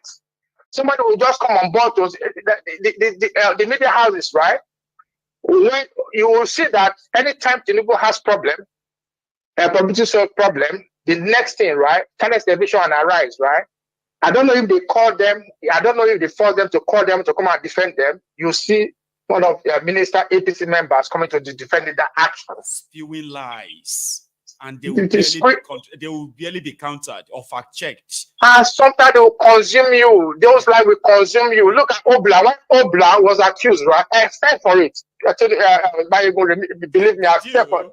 Yeah, I fell for it, man. When they were accusing Obla, I said, look at this idiot. They were bringing all those charges. And also buried of him. Yeah, they also said he had a fake certificate, blah, blah, blah. I believe he went to school. I believe that. Maiyegun, I believe them. It's now when this guy is coming out to tell us this truth now. I started blaming myself. I said, why did I believe this? Why did I consume this nonsense? And one of the pressmen that is more dangerous to our democracy is Dele Otitoju of TVC. That man spewed a lot of nonsense. Those are the people that supported Buhari to come to power. Even when Buhari was failing us, at the time, they was just saying that Buhari is the best president for Nigeria. I don't know if they give him, but funny enough, right? It's not been really an appointment. It's just the same pressman is. So I don't know where it's coming from. They always have people like that. Look at some of the people faces you have seen in CNN, for example, right? So you will see that some of them have been there for 30 years, 40 years. I'm telling you, man. But they have made them so much a legend and powerful that sometimes, right? They can be as influential as some politicians in America. And you'll be wondering, he's just a journalist. He's just a talk show host. They have been there, planted in that system, right? To groom people like themselves into the media, mainstream media. And you'll be seeing some young people talking like him. And you'll be like, how come this young person is sounding like Titolo or whatever, right? You are a young person. You shouldn't be sounding like that man. Is grooming them, and many people grooming that way. It's so sad. Yeah, right. Those are the ones, right, that will be deceiving our own children. Okay, I'm telling you, telling our own children what Otito Joe, whatever, told us, right, and those before us. See, it's a I know. We that are above 60, right? We are so confused. We don't know where to go, right? It's so confusing. It's so frustrating. Finally, right? I know that there are people waiting to call, right? Finally, the process of our election, right, is 100% faulty. To me, right? To me, we have 3 majority groups in Nigeria, right? But the problem, what we are not discussing about, right? Those are not they are not the only Nigerians. We have 750 languages and 350 ethnic groups. If the minorities are even make more than the majorities. Our election process, right? If the president is from the north, is an Hausa man. I don't want to say Hausa Fulani. Just say the president is an Hausa man. The vice president is a Yoruba man. The person that officiates, that organize, and man the election should be from one of the minority groups. So that nobody can influence him. Look at Yakubu now; he's still there up to now. The guy is the Fulani, right? If tomorrow, right? They've extended his term. He's spending another 5-year term. Just tell me like the Fulani people are ganging up now, right? To Tinubu, and they threaten him, like what they did to Buhari when Abiola won the election. And Buhari confessed that if he had made Abiola the president of Nigeria, right, they would have wiped up the whole of his family. That was why Babangida obstructed the election. That's what people don't understand. He has retired. They threatened him because there are some people. Look, some people right owns Nigeria. There are some groups in the north that owns Nigeria. In cohort with some groups, minority in the south, that eat the crumbs from their table. You understand what I'm saying? So that was what happened. So that's where we have the problem. If Yakubu of Shida election and Abubakar contest tomorrow, he will defeat Buhari, he will defeat Tinubu. I bet you any money. They will write that result, and nothing will happen. Thank you so much. So in the real sense, right? Yeah, all right. Thank you very much. So much for that. As always. Anyway, so thanks a lot. Now, see those who are calling through WhatsApp. See, I understand your dilemma. Okay, when I have callers who call directly through the I mean, through the direct line, like there, no WhatsApp. So all the WhatsApp calls are going to just be pushed behind. I kind of have a way of mixing them up. Okay, so I'm taking call from the WhatsApp now. Yeah, hello. My general. Good evening. Sir. It's Ferdinand from Newcastle. Ferdinand, see yourself now. You've become a regular veteran now, right? And I love you for it. How are you this evening? Yeah, thank you very much. Your program is always captivating, and as such, I can't help taking it like a daily medicine. Let's see, Baba. Here we go. I was actually before I state my point, I'll just be brief. I was actually on YouTube a few minutes ago while I was listening to your program, and somebody posted that Guinness is leaving Nigeria after 75 years or thereabout. So I went straight to the comment section. I was reading comments. You can't believe that almost 80% of the Nigerian youth were actually saying, "Oh, let them go. Guinness is an alcoholic company. What use is the beer for us?" Most of them were, from the north, even from the south. They were just looking at it from the religious perspective. So I dropped a comment and I'm like, look, this is not about Guinness being an alcoholic or alcoholic company or whatever you think. This is about huge investment living in Nigeria, and Guinness is just one of a few. And don't forget, when these companies leave, the unemployment rate increases, and some of these beers, it means that you have to be importing them at a higher cost. People don't really understand what is happening in a lot of Nigerians. So they tend to see it that it's a good thing that Guinness is actually leaving Nigeria. Can you imagine that? You know something about Nigerian psychology I want you to please pay attention to, okay? Most of the time, it is not that Nigerians don't understand the implication of all these things. Economically, they do. But you see, there's something about Nigerians generally, okay? When I say generally, I simply mean that talking about our biases, all right? Only a few of us see beyond tribe, ethnic, religion, whatever connection we have with other people, right? Before we make our proper decisions about things, okay? So where our relationship doesn't cloud our judgment when we want to say things as they are, right? So generally in Nigeria, a lot of people do believe, right, to some extent, that if someone is failing in his duty and it's going to cost us, or it's going to cost a lot of people pains, but that person is somebody they like. It may not even be from their tribe or what have you, but I'm just using that one that's the strongest part where people actually attach tribe and all that. But there are people who are not from that same tribe, but they just have this bias towards this person. Now, because of their biases, so they will underplay. They will agree that that thing is bad, right? They know, right?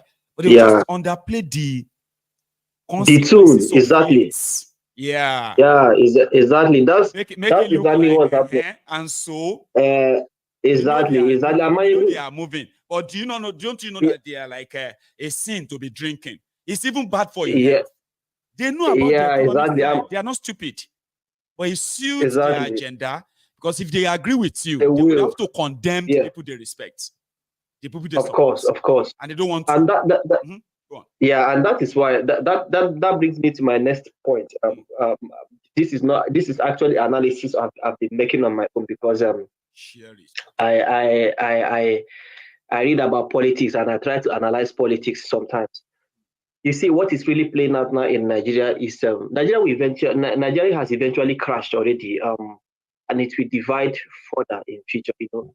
And guess who is actually doing the job better? It is the APC, the establishment. You see, the greed to be in power of these politicians and selfishness, and their selfishness, is eventually dividing Nigeria and damaging it more and more. Why do I say this?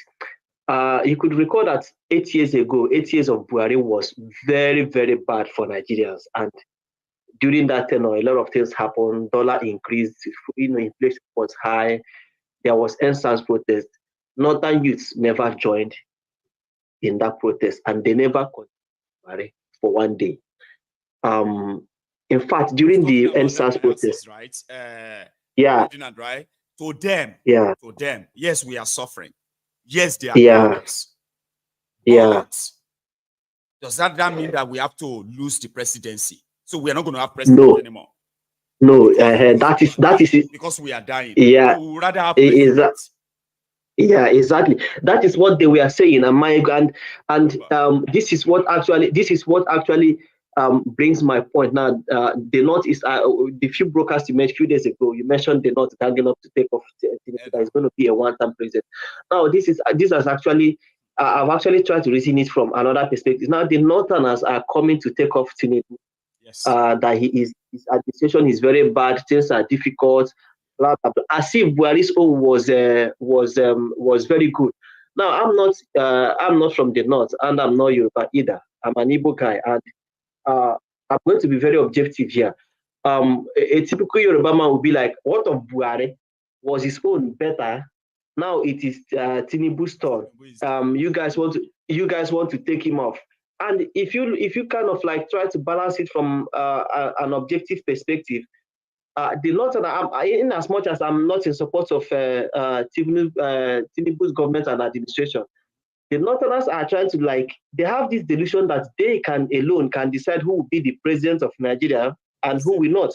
I'm not in support of Thiefnubu, but I think that what Thiefnubu is going to do now is Thiefnubu loves that presidency so much that he wants to. It's like a lifetime ambition for him.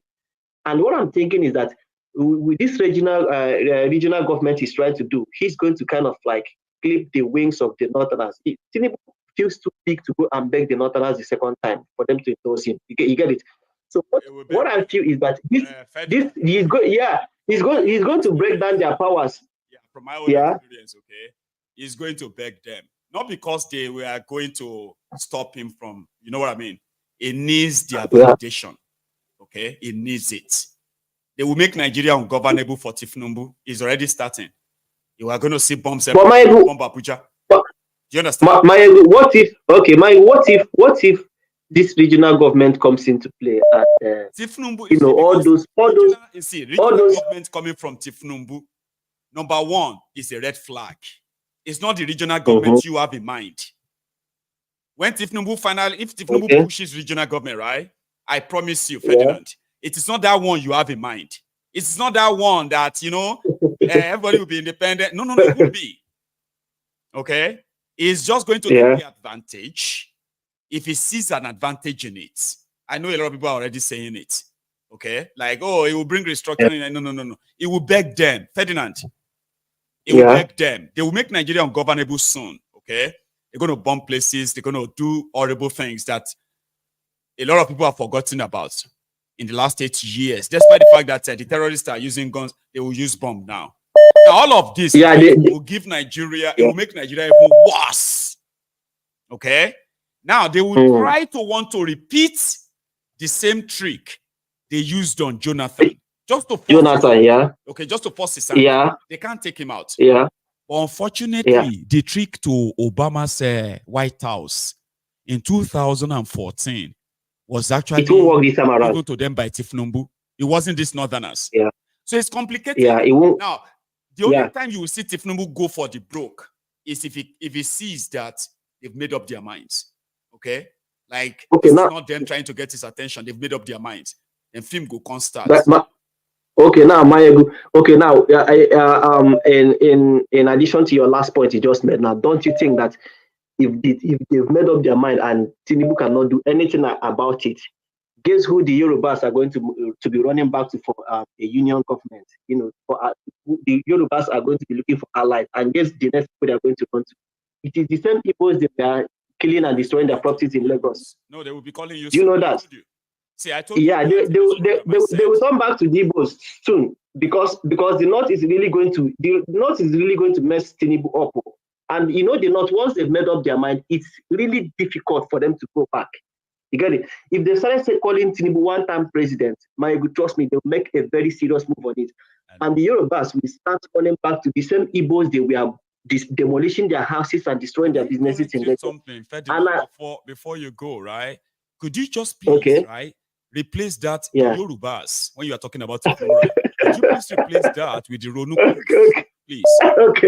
Okay, sorry about that. Say because he's fighting with this or that, then the Yoruba is going to automatically. No, it's not going to be like that. But yes, the so Ronukus, the Ronukus are who are hating, who are creating this tribal ethnic tension. Okay, Thiefnubu, they would have to come back to the Igbos and begin the romance again. I will be here. Of course, all of us will be here. Of course, they have to go back to the Igbos and and the South for alliance again. And these were the same people that they actually tried to push out of Lagos, and because of Thiefnubu. So I think he has also put himself in a very hot spot because of his ambition and greed for president. That's just the analysis I've been trying to make, Maiyegun. Thank you very much. I keep up the good work. God bless you, Ferdinand. You did so well that you kind of broadened this conversation. And I love it when people do that.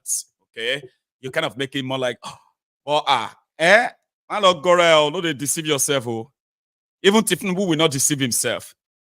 If this is Fulani associate come for his head, a lot of us, we are just going to pay for rentals. We're going to rent chairs. We'll take seats, bring out our cameras and phones, okay? And document the event. Me, I will document all of that. I've said it many times. This is not the first time. But there are two things I want you to please whenever we are having this kind of conversation, okay? That the North is ganging up against Thiefnubu. So therefore, the Thiefnubu, as a Yoruba man, the Yorubas are now Yorubas are not fighting Igbos. Yorubas don't hate Igbos. Thiefnubu and his Ronukus, who also hate Yorubas. This is something that all of us must please be conscious of. I know it may be so difficult for some of you to actually separate them. But it is so unfortunate that a lot of you will say Yoruba this, Yoruba that because of Thiefnubu. Then you will kind of pretend that the same Thiefnubu people are not calling to kill us. Because we will never, no real Yoruba will publicly associate with Thiefnubu. Look around the people around him. Look at those kind of people that are supporting him. Look at those who they said he made them politically. And then look at the Yoruba land, how the real Yorubas react to these people. So it's so sad that a lot of you always associate Thiefnubu with Yoruba, but you also forgot that these people attacked their fellow Yorubas because of Thiefnubu. They said if their fellow Yorubas, they are not full Yorubas, they are still pushing it because of Thiefnubu. His own Ronukus are calling Yoruba Somoale because of Thiefnubu. But yet, all of you who are non-Yorubas, any small thing. You see this Yoruba, this tribe, any small thing. Because of Thiefnubu. So I will continue to use my own platform to correct you. That even Thiefnubu's supporters, they hate Yoruba land. They do. They are happy with the impoverishment of our people, the looting of our resources, and the oppression of our people, the dilapidated infrastructures across Yoruba land. They would rather praise these criminals and condemn anybody that tries to call them out. They don't love Yoruba land. They hate Yoruba land. They hate the Yorubas. But they continue to say they are the Yorubas. We are the Yorubas. We will chase everybody out of Yoruba land. We will out of Yoruba land. Yet, all of you still point at us and say, Yorubas, Thiefnubu, we are not for that criminal. But there are some Yorubas for him. Of course, there are some Yorubas for him. Don't get it twisted, please. For the sake of posterity. Here is another caller. Hello. Oh, why do people call in and then somehow they just cut off? Like, say, okay, you know something, I'm going to stop. And I'm going to stop that right away. Like, you know the people that actually call me in, they will call in directly. They cheat people. They are called through WhatsApp, right? Now, because they cheat people, they could call in and terminate the people calling in from WhatsApp, right? So they take the space, ruin it, and then they drop because they could call back anytime. I'm going, where's the SIM card for this. Sorry, guys, I'm actually doing this on the live program, okay? So, I'll come back to that. Please, if you call me, right, I may be talking. If I pick your call, at least check your phone, okay? So if I pick your call and you realize I'm actually talking, don't hang up.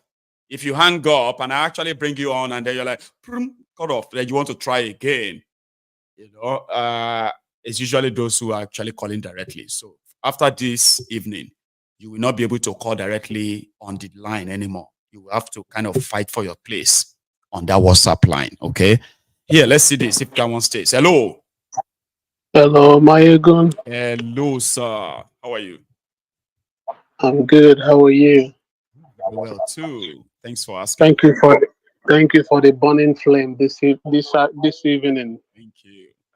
This is Odogu. I'm calling from Odogu. US. Yes, sir. It's been a while. This afternoon. I'm good. Meanwhile, I just wanted to highlight on something that nearly, like Nigeria, nearly escaped a Kenyan repeat of chaos today. This very dark man nearly triggered that, and this is from a reliable source. Somebody called from the highest authorities. I got this information from somebody who was, among those who were just calling the presidency to just calm down the impending doom. Very dark man situation nearly triggered what we are looking for, what we've been waiting for. Really? But this government saw it, yes. This government saw it, and somebody in the presidency asked the police to release that guy quickly because the internet was burning been down. Released now, today. yeah? Yes. Right. And we were waiting for that moment. But Nigeria government keeps dodging it. Yes. Unfortunately, I wish they would pick another person because anything now will ignite Nigeria. We are just waiting for it. So I'm asking Nigerians, be law abiding, do whatever you need to do. But anybody they touch this time around, you see, this week we are entering. This is the final act where we want to enter. Anybody the Nigeria government picks or touches in terms of intimidation or gelling, that Nigeria is gone. So it will trigger anything, and then they will just it be will like trigger avalanche of other things that will follow. Yeah. Yes. So you remember how this case started? Very dark man exposed somebody who did something, and then police went and picked him. Yes. So people were waiting for that opportunity, and they escaped. Then, with what is going on in Kenya so far, a lot of African countries are opening up their eyes because people didn't see that coming, that Africans can really react in this manner. And then keep it up so much that it's actually so effective enough. Yes. I mean, I saw Kenyans were all over London yesterday, 2 days ago, and they bombarded their embassy and the number is growing too, and with the way things is going on back in that country, so would the solidarity will grow all over the world too. It's a matter of time. Yes. And you can see that even the officials in the Nigerian government, you see that some of them have just gone underground in recent time. Since this Kenyan stuff, nobody is coming out to do any gra-gra, except these police guys that just misbehaved today. And they were warned to stay away. Just leave these guys alone. People are not happy. They will make a mistake. Yes, they will make a mistake. Maybe one of them will actually really be a situation of preparation meets opportunity, or that they are worried about what's going on in Kenya is an understatement. They are scared. Yes. To the point that they are already pushing an agenda. Don't bring this to Nigeria. We don't want this thing in Nigeria. That they are already in that state of panicky. That tell people not to bring it to Nigeria. Subconsciously. Correct. Thank you so much. So Right? that's what we are waiting for, and it's going to happen. The shit must hit fan, and everybody go get popoye. Yeah, it's the last. Don't cast. You see that one with that my Ogogo said no. Now everybody go chop breakfast. You have a good night, sir. Right? Very well. Please play Aturege song for me, please. Oh, your Aturege. Okay, I'll do that. Beg. I will. Thank you, sir. Cheers, sir. Odogu. Oh, gbogbo ala máa jẹ breakfast. Àsìkò tó ní kálukú máa jẹ tiẹ̀ ọ̀tọ̀ọ̀tọ̀ ni. Súnmọ́ bìlà. Àtisebo, àtisete, àtisete, àti ń parọ́ tipẹ́, àtisete, òtítọ́ òdìmú òdodo òsì mọ́, àtisete, òtítẹ́, kágbọ́dé fáláre, àtisete, kágbẹ́bí fáláre, àtisete, adájọ́ ń parọ́ torí owó, àtisete, òtìlú ń parọ́ nítorí ipò, àtisete, èdò gbówó mi, ńtẹ́, àtisete, ìyá ń jà aráàlú, àtisete. Hello there. Hello, Maiyegun. Good evening. Lady Charm. How are you this evening, ma'am? I'm fine, thank you. How are you? Happy Sunday. Happy Sunday. I'm very well. Thanks for asking. Please. Good. Nice talk today. Thank you. I just wanted to lend my voice exactly to what you were saying. You know, Ferdinand from Newcastle, I think. Because when he kept on talking about Yoruba people, say Yoruba people didn't vote for Thiefnubu, for goodness sake. Not in that manner. Come on. No. It was obvious. But they still blame us. Here you get. That's why I told our people here that a lot of us need to kind of understand that if you begin to react to what everybody says online because you are a Yoruba man, you're just gonna overstress yourself, so to say. Let's say all this nonsense they say online as well against the Igbos by the Yorubas who are mostly the Abobakus, right? If you go by that, you're gonna wear yourself out, right? Or maybe once in a while we need to remind ourselves here, like no. So it was good that you actually, you know, even after he called and after his call ended, and you took a moment to say, listen, what they call it, Thiefnubu is not a Yoruba choice. It's not the choice of the average Yoruba man. You know, a lot of people that I know who are Yoruba did not vote for Thiefnubu and will not vote for Thiefnubu. We know him. We will never associate with such person.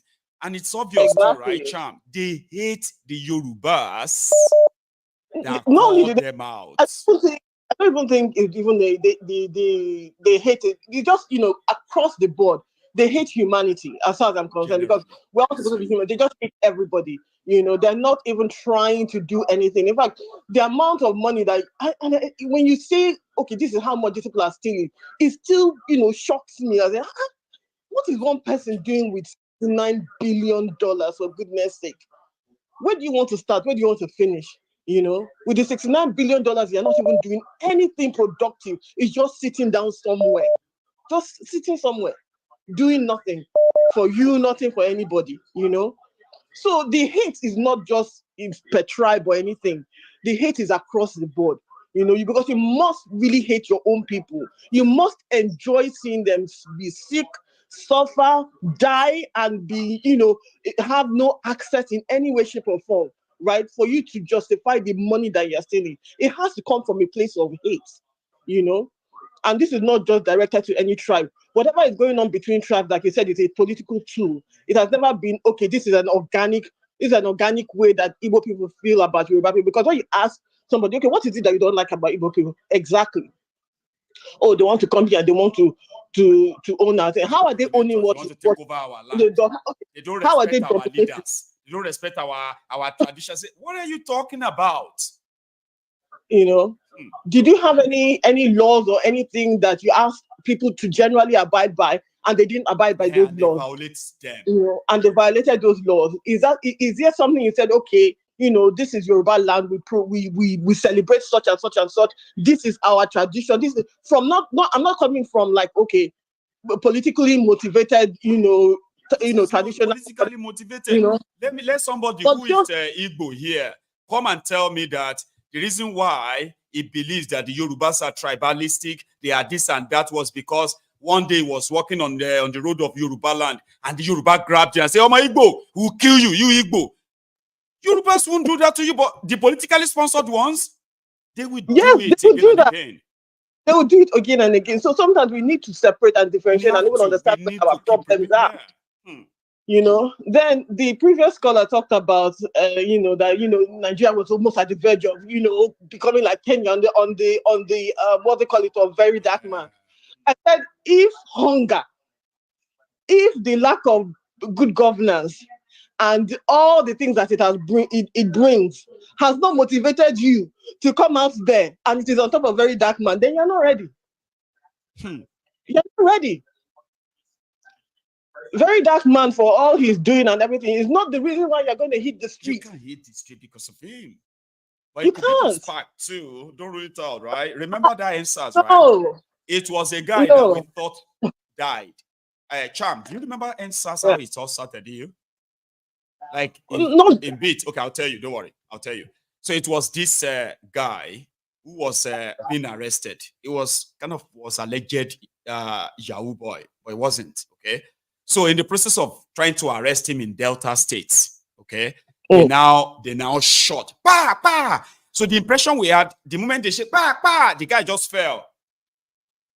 And then they put the guy, they don't kill him, oh, they don't kill him, you know go. So the police now wanted to run away.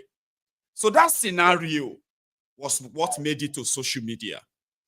And people now started doing the hashtag NSAS now, NSAS now. Then people were like, in Delta, right? People of Delta in that Abraka or so area, right? They now mobilized and staged the first NSAS protests in Delta State. It was 4 days later that the thing hit Lagos. Before then, it's already hit Port Harcourt. It hit Aba. But guess what? Today, majority of all this politically sponsored narrative continue to make it look like NSAS actually started in Lagos. I was having a chat with my friends today, and you know what? They were like, "No, it started in Lagos now." I was like, "So you're not sure?" And so you know what? I was like, "Oh, it's true. It's true. I remember." But they are politically put it in their brains that every time you talk about protest, you are targeting Lagos. Who are those who are pushing the narrative? Thiefnubu and APC. Continue. Absolutely. So, like, if you didn't mention it now, I would have assumed that it actually started in Lagos as well. So it's a good thing that, you know, we're talking about it. So yes, I agree that some events can trigger some things, but I'm saying that it cannot be on that hill of that man that you're going to say, okay, on the strength of this man doing this and that and the other, that you're going to come out. There's so much going on in our country. Half of the things that the Kenyans are protesting about have already been done to us, and more is still coming. Do you understand? That is enough.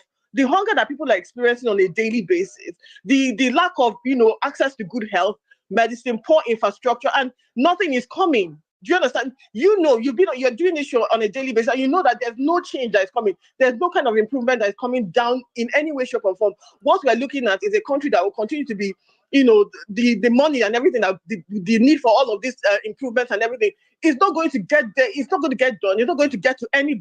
So we're still looking at more. How can I put it? More of us being disenfranchised at the end of the day. Do you understand? So on the strength of that, right? That is what should make you hit the streets. Not very dark man. Very dark man, fine, I understand, okay, this thing can trigger some things. But don't come on this show and tell us that, okay, it almost happened. We're not looking for almost happening. It should be happening. You understand? It should happen, not nearly. It's almost happening. It nearly happened and then it stopped. I don't feel that this government has the capacity, nor the capabilities to stop anything that, like what is happening in Kenya. Start, you know, once it starts, they will now say, "Oh, it goes like that of Kenya." Kenyans have their lives, and they fear that 40% of them are going to be dipped in abject poverty. So they rejected that, even if they have to die. Like you said, if Nigerians who have been dipped into abject poverty, over 60% of Nigerians are living below poverty line as we speak, right? If that's not enough to trigger any revolution. We're not yet ready. We're not yet ready. I'm fine. That makes sense. The northern, because now, you know, the northern elites, they met up, and, you know, a few days later we now have bombing. So you're right. You know, they're trying to make the whole place ungovernable, so that they can say that, oh yeah, Tinubu is such a terrible president. There's insecurity. No, Forgetting that. I'll tell you, Cham, you know what they're going to do, right? They're going to change it, okay? In the next 1 year, all right? The northern Nigeria is going to be so outspoken that it's going to be like, Buhari was never president of Nigeria. You will see. Okay? But even not, see, is it not happening already? It's happening already. The things that Buhari did, Thiefnubu is already surpassing them, right? Exactly. Right now. But we are taking stock. All people are here talking about how he's doing this and doing that. Where was this energy when it was happening in Buhari's time? Where was all of this energy? When people said, oh, let's protest about it, you said, no, protest is haram. Not going to protest. Muslim people. No energy. But now, Tinubu's turn, it is now, Shege Pro Max. Now, it's that, oh, yes, we have to protest. We have to show you how, incompetent. No. We need unity. All of us need to unite and face this government. Let us forget about Hausa, Igbo, Yoruba. This is coming from Arewa. I say, Ogu kill you there. No. Who is your unity? Who is And then finally, this other guy was saying that how, maybe they should make somebody from the majority a president and how minority people should become the vice president. I said, Oga, is all this nonsense not enough? Is that how we should elect our leaders? By majority and minority? Or should we be electing leaders because they are able to actually do what it is that they're meant to do in terms of governance? Not to talk about if it's a Hausa man that's able to change the trajectory of the country, I'll vote for that Hausa man before I vote for an Igbo man. If an Igbo man is the best person who is able to do and move that country forward, then yes, okay, we will do that. But those conversations are not the conversations of any society that we want to build, whether it's Biafra, whether it is whether it is Oduduwa Nation or Arewa Nation or whatever. We're not looking for tribes. We're looking for people who are competent. So let's stop that nonsense about majority and minority. Enough of it already. This is let's let other people go. Thank you, Charm. Indeed. I have I did something during the chat. I'm so sorry, okay? Like, that's the way we can be very much like fear. If you have been trying to call directly, like you used to be able to call directly and beat the line, jump the queue. So what happened is that you won't be able anymore, okay? Just keep trying that number through the WhatsApp only. And you'll be next as, speaking to me now. Now, see Toju, thank you so much. I got a cup of coffee there from my own person. God bless you, Toju. So, 1 second. Okay, I think I got out. This one too. Right? So, please, we are almost rounding it up tonight, which simply means that we only have just about 15 minutes to go. Maybe I'll take one or maybe 2 calls, whichever one that we're able to do. I want you to remember that if you leave without dropping your offering, you may not even remember to come back and give it. So, Emaje Oguni like so. I'm not Ogun, but I'm just saying, like, it's a phrase, just like the broadcast. Simple. Hello there. Hello, Maiyegun General. Good afternoon. Wahala, Baba. How are you? Baba, I'm fine, thank you. Thank you for having me. Thank you for the great show. Thank you for your education. I wanted to talk about William Ruto. I didn't even know that he was a genocidist. Google it now. I had no clue. Last night I went out. Okay. So I had the opportunity to hang out with my Kenyan friend. And the guy happens to be Kalenji. Kalenji is the ethnic group that William Ruto is a member of. Right. So there was this case sometimes in the mid-2000s where I believe there was an election. So the post-electoral violence, it became a tribal war between the Kalenjis and the Kikuyus. The Kikuyus in that area, let me use it in the Nigerian terminology. It's almost like in Kano that is dominated by Hausa people. these days, maybe Fulanis, I don't know. In Kano, they started killing Igbo people in 1965, the Igbo program. That was something similar that happened between the Kalenjis and the Kikuyu.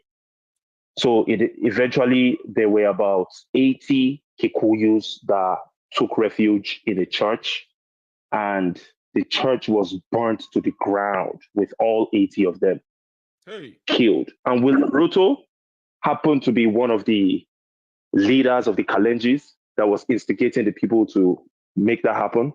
That's how we ended up in the ICC. So I remember when Ruto was campaigning in 2021, people like me, we were naive because Buhari had punished us. So we were just looking for any good leader that sounded eloquent, that looked reasonable. We even hyped guys like Nana Akufo-Addo of Ghana. We thought Nana Akufo was a great leader. Oh, he's a great leader. Give us Nana Akufo. Take Buhari. That's what people like me were saying because I was naive. I was saying the same thing about William Ruto, not knowing that these are a bunch of terrorists that we've been overhyping. But I just thought I shared that with the people. We learn something new every day. A lot of these are people that we push. These guys are, man, we need to dig deep and understand who they thoroughly are. And thank you for helping us correct our good brother Ferdinand in, those generalizing statements. I'm not accusing Ferdinand of being, a negative person. No, I'm not. But sometimes we fall into these situations where we subconsciously say things that continue to put us all down. Thank you, Maiyegun General. Thank you so much, my brother. You, the African Wahala. Thank you so much for that extra information. Indeed, what you have just done is that you have probably presented Ruto the way I was intended to present him. That, and you put the facts beside themselves and make it more easier for people to read more on what really happened then, right? God bless you. Now I'll take this, and I probably should call it our last caller. Depends though, right? So I still have like about 7 minutes to go. Hello there. Hello, Maiyegun Baba. Balagba. How are you, sir? I'm good. This is Chris calling from Sweden again. Yes, of course. That's Chris from Sweden, ladies and gentlemen. How are you doing today, Chris? I'm very good, sir. And you? Well, very well. Can't really complain. Thank you so much for asking. Yes. Did you see the interview with Reni Omokri today? Or what he wrote, or accusing Peter Obi of supporting hip-hop? Did you see that? Just because he said this, it won't be his first time. And just because he came to say enough is enough, released Nnamdi Kanu. Oh, that means he released that. He did that interview after that one I played earlier, right? Yes. What the hell is really wrong with that guy? Honestly, those people that support Tinubu or APC in general, I don't understand if they can listen to what they are saying, like play it back to themselves and try to understand that they don't sound like human beings anymore.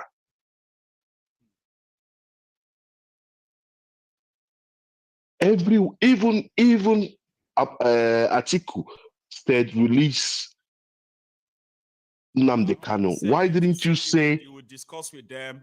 It would look into this and that, and then it should be released. Yeah. So why this guy now decide to now term Peter Obi as an hip hop member just because he said release this man? These people are pushing Nigerians. The only funny part about the whole thing is that Nigerians are not reacting. Yes. Let me follow you and say yet, because I don't know. It won't continue like this. Let's be honest, okay? But what we kind of hope for is that whenever it's going to blow up, that people should live up enough to see it to the end. Not all this flash. Exactly. Because what's the point in all of us saying that thing is going to happen? The revolution will happen.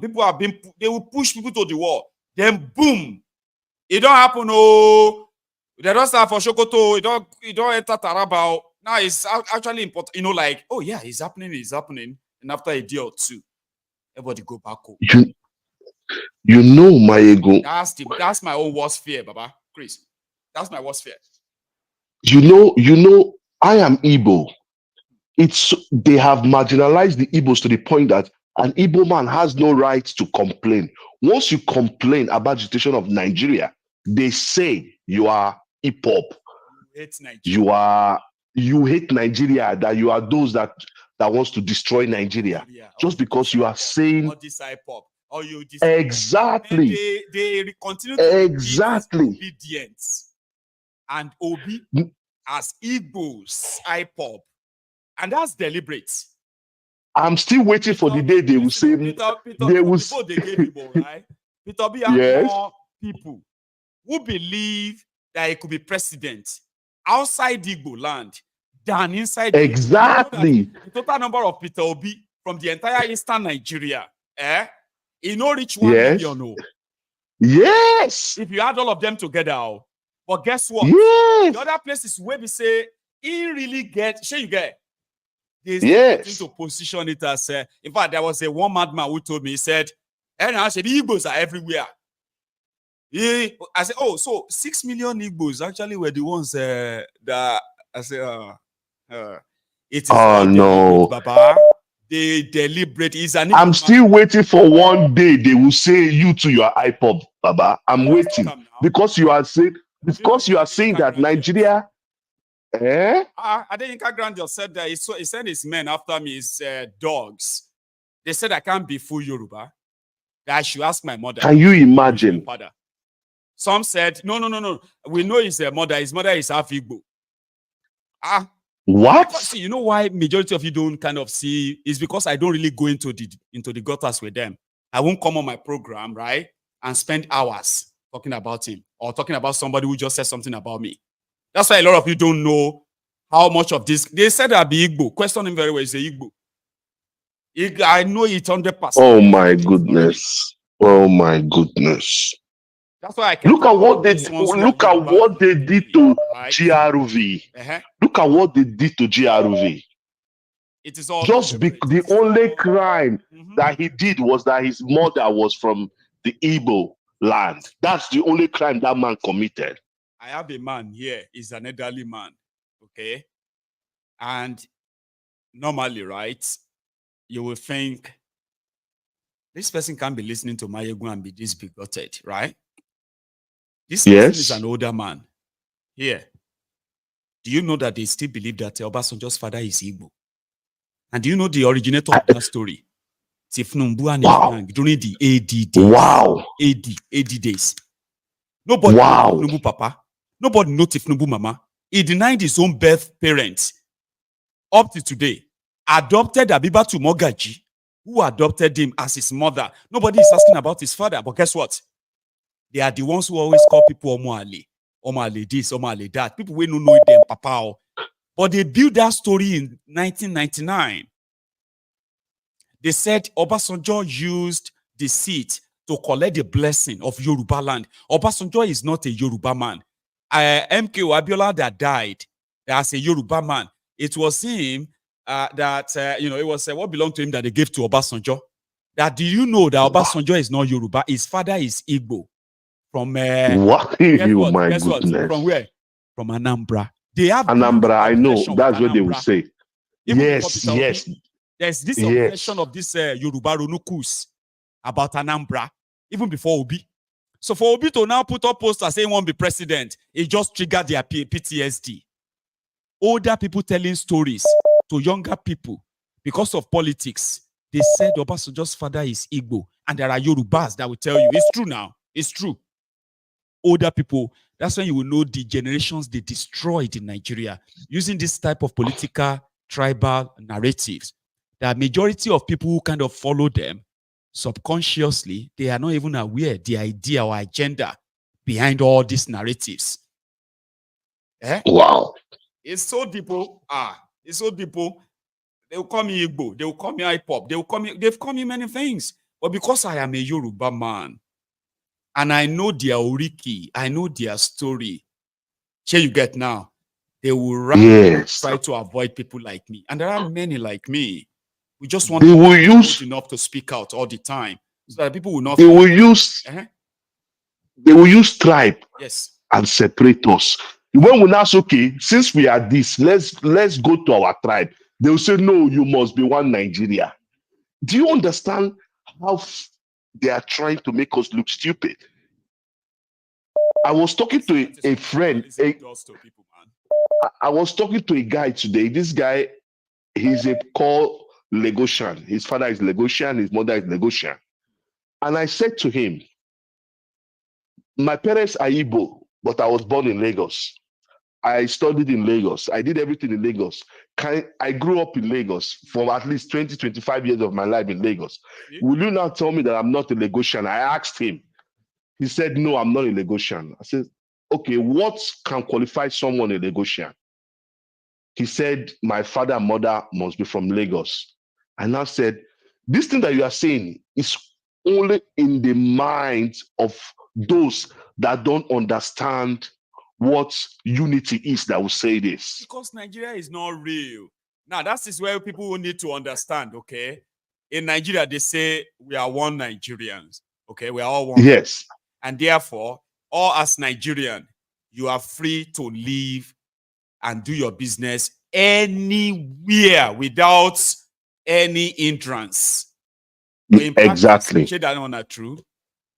In practice, is it true? It's not true. It's not true. It's not true. That is why normally, right? The same person that you asked that I was born in Lagos, I was raised in Lagos, I'm a Nigerian, right? And I am supposed to be a Lagosian too, right? He said, no. You must be Yoruba. Guess what?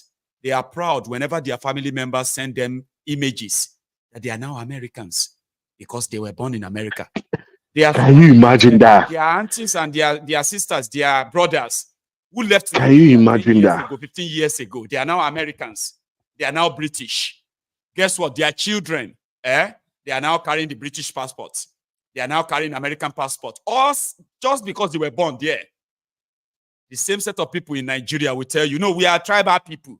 Let everybody go back to. So why don't you just let us break up this contraption and stop all this lies? Exactly. Please. Exactly. And if they want it to be something tribal, okay, let the Hausas bring up their best candidates. Let the Igbos bring up their best candidates. Let the Yoruba let them go for debate and let's see who Nigeria. And I can bet my life that the Yorubas, who I know very well, all my friends are Yorubas, we never bring Thiefnubu out. We never bring Thiefnubu out. You know? But the impression we are getting out now is that Yorubas are like Agberu. Yorubas are tribalists. Yorubas are like... No! Yorubas are this... No, it's not true. It's not true. Now, they want to make it more like we now have to convince the world that, no, we are not. No, we won't do that. We won't do that. Thiefnubu is not going to be there forever. If they are tribal, if Yorubas are tribal, why do they allow their governor, who is not from Lagos, who is from Osun State? What's his name again? This one, the current governor. Yes? Why is it their current governor? Lagos, right? They would have... Yes. Yeah, you know what would have happened. That's why we are like, Lagos is not Yoruba land. When I say Lagos is not Yoruba, I mean, being in Lagos doesn't mean you are in... You've known Yoruba land. I'll leave it at that. Thank you so much, though. Thank you very much. God bless. Thank you. And you too. We will draw the curtain, right? I hope I would have early show tomorrow where we can have our usual double dosage, okay? The afternoon brunch time and the prime time, which is the normal evening time. But there's also something I need to tell us, okay? I am going to be away from Wednesday to Friday. family engagement and all of that. So we are traveling out of this place. Okay. But however, I just thought I should say it ahead of time. Okay. If all things being equal, maybe Friday I'll be back. But from tomorrow, listen, we will need to begin to put more awareness, okay, show more awareness on our upcoming Yoruba summit. So from tomorrow, you are going to be seeing the link, the Eventbrite link to book your place, buy the tickets, support, support the union, and then join us and be part of us from the 23rd of August to the 25th of August. Okay. Our plan is to take all these out of here and go physical. And so that whatever we need to actually really, really do a plan, we can have personnel who can do them. You can be that personnel. Join us. And if you are recruited by the Nigeria system, we will convert you. No, don't worry. Let them recruit you. Join us. We will convert you or turn you over, and then you can become a double agent. I'm just saying, because that's what we're going to do. We have nothing to hide or anything in secret, so to say. So you join us, bring your ideas, take a place, take your own position and be part of what we are cooking. You're going to know more about that later, though. Now, thank you so much, everyone. Yomi Totu and others who are my super chatters, right? Thank you. I'm going to see you again tomorrow, God willing. Enjoy the rest of your night, your evening, and good night to you all.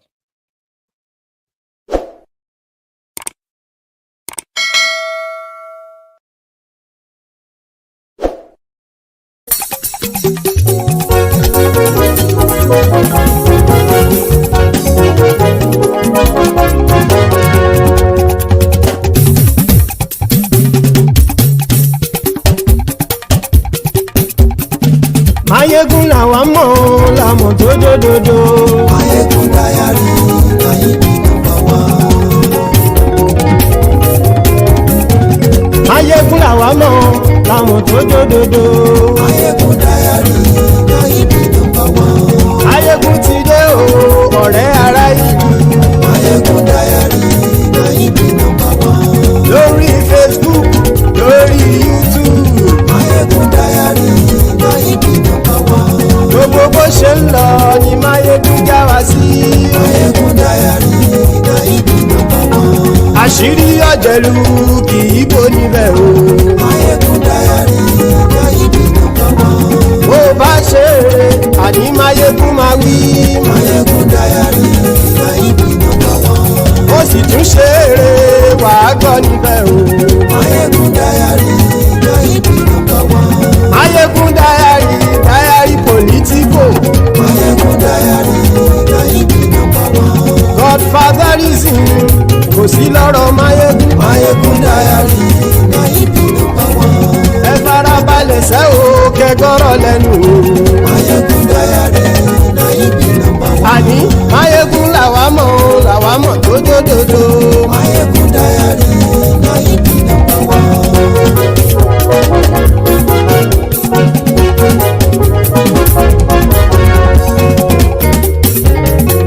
Àní ẹ̀sùn rákì. Maiyegun ti dé. Maiyegun ti dé. Ọ̀jẹ̀lú ẹ̀sùn rákì. Maiyegun ti dé. Àní ẹ̀sùn rákì. Maiyegun ti dé. Lórí Facebook. Maiyegun ti dé. Àní ẹ̀sùn rákì. Maiyegun ti dé. Lórí YouTube. Maiyegun ti dé. Àní ẹ̀sùn rákì. Maiyegun ti dé. Bọ́ bàbá gbé wúrẹ́. Maiyegun máa wí. Àní ẹ̀sùn rákì. Maiyegun ti dé. Ijó ìgbádìyẹ. Maiyegun máa wí. Àní ẹ̀sùn rákì. Maiyegun ti dé. Bí pẹ̀sìdó bá rúfin o. Maiyegun máa wí. Àní ẹ̀sùn rákì. Maiyegun ti dé. Bí gómìnà kówó jẹ. Maiyegun máa wí. Àní ẹ̀sùn rákì. Maiyegun ti dé. Ọlọ́pàá ti ń darí bá. Maiyegun máa wí. Àní ẹ̀sùn rákì. Maiyegun ti dé. Aṣòfin tí ń rúfin o. Maiyegun máa wí. Àní ẹ̀sùn rákì. Maiyegun ti dé. Òpùrọ́ olóṣèlú. Maiyegun máa wí. súnra kì. Maiyegun ti dé. Ọ̀jẹ̀lú ẹ̀ súnra kì. Maiyegun ti dé. Àní ẹ̀ súnra kì. Maiyegun ti dé.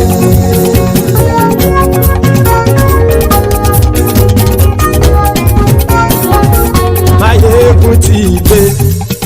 Gbogbo ọ̀jẹ̀lú ẹ̀ súnra kì. Maiyegun ti dé. Gbogbo ọ̀jẹ̀lú ẹ̀ súnra kì.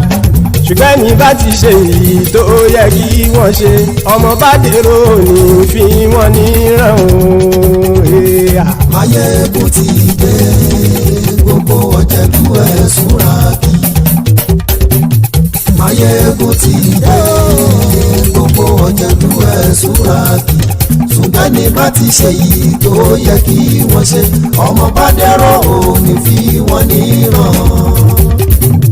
Wọ́n fowó bẹ́ẹ̀ o, Maiyegun ó sọ pé wọ́n ò bẹ́ẹ̀. Wọ́n fowó bẹ́ẹ̀, Maiyegun ó sọ pé wọ́n ò bẹ́ẹ̀. Oníkan ṣáàtì ṣe èyí tó yẹ kí wọ́n ṣe, fáwọn ará ìlú tó gbé wọn débẹ̀ o. Maiyegun ti dé. Gbogbo ọ̀jẹ̀lú ẹ̀ súnra kì. Maiyegun ti dé. Gbogbo ọ̀jẹ̀lú ẹ̀ súnra kì. Ṣùgbọ́n ní bá ti ṣe yìí tó yẹ kí wọ́n ṣe, ọmọ bá dẹ́rọ̀ òní fi wọ́n níran. Kì máa yí ṣeré, ọ̀rọ̀ yìí kì í ṣẹ̀fẹ̀. Kì máa yí ṣeré, ọ̀rọ̀ yìí kì í ṣẹ̀fẹ̀. Ẹni bá ti lè lẹ́bọ̀ lẹ́rù o, ọmọ bá dèrò kàṣàyè tú wọn síta. Maiyegun ti dé. Gbogbo ọ̀jẹ̀lú ẹ̀ súnra kì. Maiyegun ti dé. Gbogbo ọ̀jẹ̀lú ẹ̀ súnra kì. Ṣùgbọ́n ní bá ti ṣe yìí tó yẹ kí wọ́n ṣe, ọmọ bá dẹ́rọ̀ òní fi wọ́n níran. Tẹnitẹni ọmọ Maiyegun ọ̀rẹ́ ara ìlú mọ̀mọ́ ni mo fọlọ́run ṣọ́ ẹ̀ bá kìlẹ́bù. Lóòótọ́ olódodo ìlú ọ̀tá ìlú mọ̀mọ́ ni ìwọ ṣá máa ń ṣọ́ra kò sì mọ́ bẹ̀rù. Bọ́tà ń lè rí bóníṣègùn lé káwọn mọ̀mọ́ fi ṣera wọn ni ó ti dẹrùn tí wọn ò gbọ́dọ̀ sì mọ́ bẹ̀. Èèpo ọ̀gọ̀lọ́mọ bá dérò tàjẹ́ ò gbọ́dọ̀ jẹ́, ó ti dọba lórí àbínú ẹni kò sì mọ́ bùyà. Àìsíwọ̀lú ní ẹnìkẹ́ ìgbódì ẹyin lábàrá o, ó kó ẹni tó bá dán o àkàmù. Maiyegun ti dé.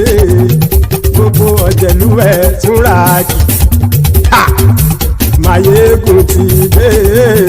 Gbogbo ọ̀jẹ̀lú ẹ̀ túnra kì o. Ẹni bá ti ṣe yìí tó yẹ kí wọ́n ṣe, ọmọ bá dèrò òní fi wọ́n níran o. Maiyegun ti dé. Gbogbo ọ̀jẹ̀lú ẹ̀ súnra kì. Maiyegun ti dé. Gbogbo ọ̀jẹ̀lú ẹ̀ súnra kì. Ṣùgbọ́n ní bá ti ṣe yìí tó yẹ kí wọ́n ṣe, ọmọ bá dẹ́rọ̀ òní fi wọ́n níran.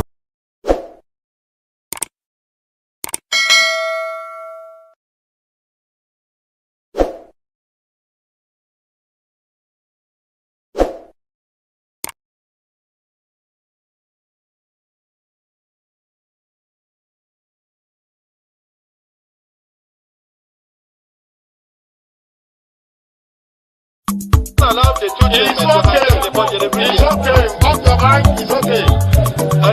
She off your mic, like me. Chai! Now wow, people wey suppose talk truth to power don off mic. And if we talk, na 500,000 they go sama us, call am hate speech. But fear not, Maiyegun don come. Him go torchlight every corner, nooks and cranny of all these bad people wey dey spoil our country.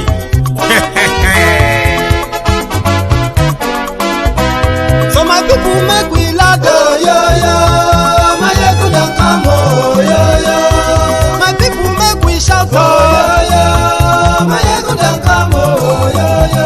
Maiyegun don come, man of the masses, oh yo yo. Maiyegun don come, oh yo yo. Maiyegun diary Politico, oh yo yo. Maiyegun don come, oh yo yo. This one na dey off in mind, oh yo yo. Maiyegun don come, oh, yo, yo. And in the touchlight every corner. Oh, yo, yo. Maiyegun don come, oh, yo, yo. Okay, some people be they holla say they want the power. Chai. Them be promise us say we go get light and power. Them hustle sote they can't get the power. But now they know they do anything with the power. Every day dollar just they get the higher power over naira. Still them talk say make we off mind. But thank God say Maiyegun don come. So my people make you ladder, oh, yo, yo. Maiyegun don come, oh, yo, yo. My people make we shout, oh, yo, yo. Maiyegun don come, oh, yo, yo. Maiyegun don come, man of the masses. Oh, yo, yo. Maiyegun don come, oh, yo, yo. MaiyegunDiary Politico. Oh, yo, yo. Maiyegun don come, oh, yo, yo. This one not dey off in mind. Oh, yo, yo. Maiyegun don come, oh, yo, yo. Person where they do evil, no one make person talk. Them say that Maiyegun, that man too they talk. He too they talk. Say MaiyegunDiary, he dey hot like pepper. But every day, then they take money in bulk. Woman pikin, they the street they hawk.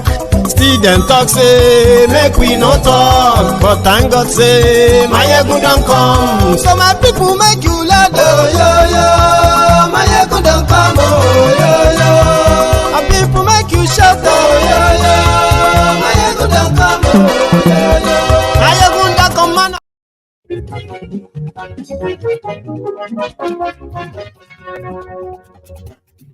Hello there. Maiyegun làwa mọ̀, làmọ̀ tó dòdòdò.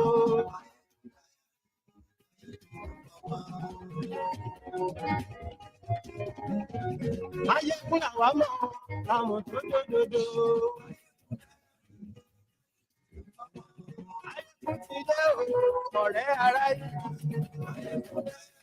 Good morning to you, good afternoon to you, and good evening to you. From wherever you are joining us tonight, it is Maiyegun Live.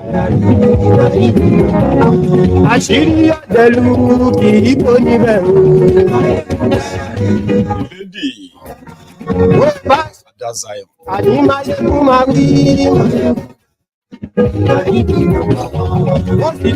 one of you joining us, please take your time, read the caption of the broadcast, the description of the broadcast, share it, like it, invite your friends, invite your not so friendly friends, and tell them that Maiyegun today.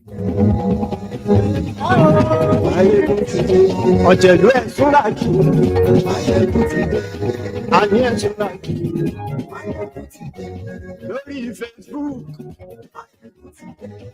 àní ẹ̀ súnra kì lórí YouTube àní tag all those people that they have used their head in exchange for bucket of water. I want to fury one back, especially those ones who stood for 8 years. I stand with Buhari. I stand with Buhari in poverty, in terrorism. Tell them, Maiyegun today.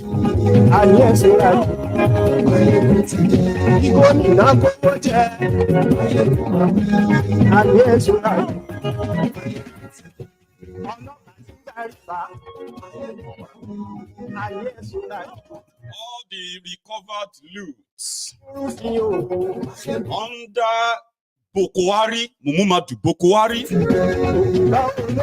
were all returned to the looters. The man investigating them got suspended, arrested, and tried for forgery. And the thieves laughed. They laughed loud. Thank you, Motide. And it is also Sunday, so I can easily just say happy Sunday to you. Happy Sunday to all of you. Depends on the time you are joining. It doesn't really matter. So thank you so much for joining me.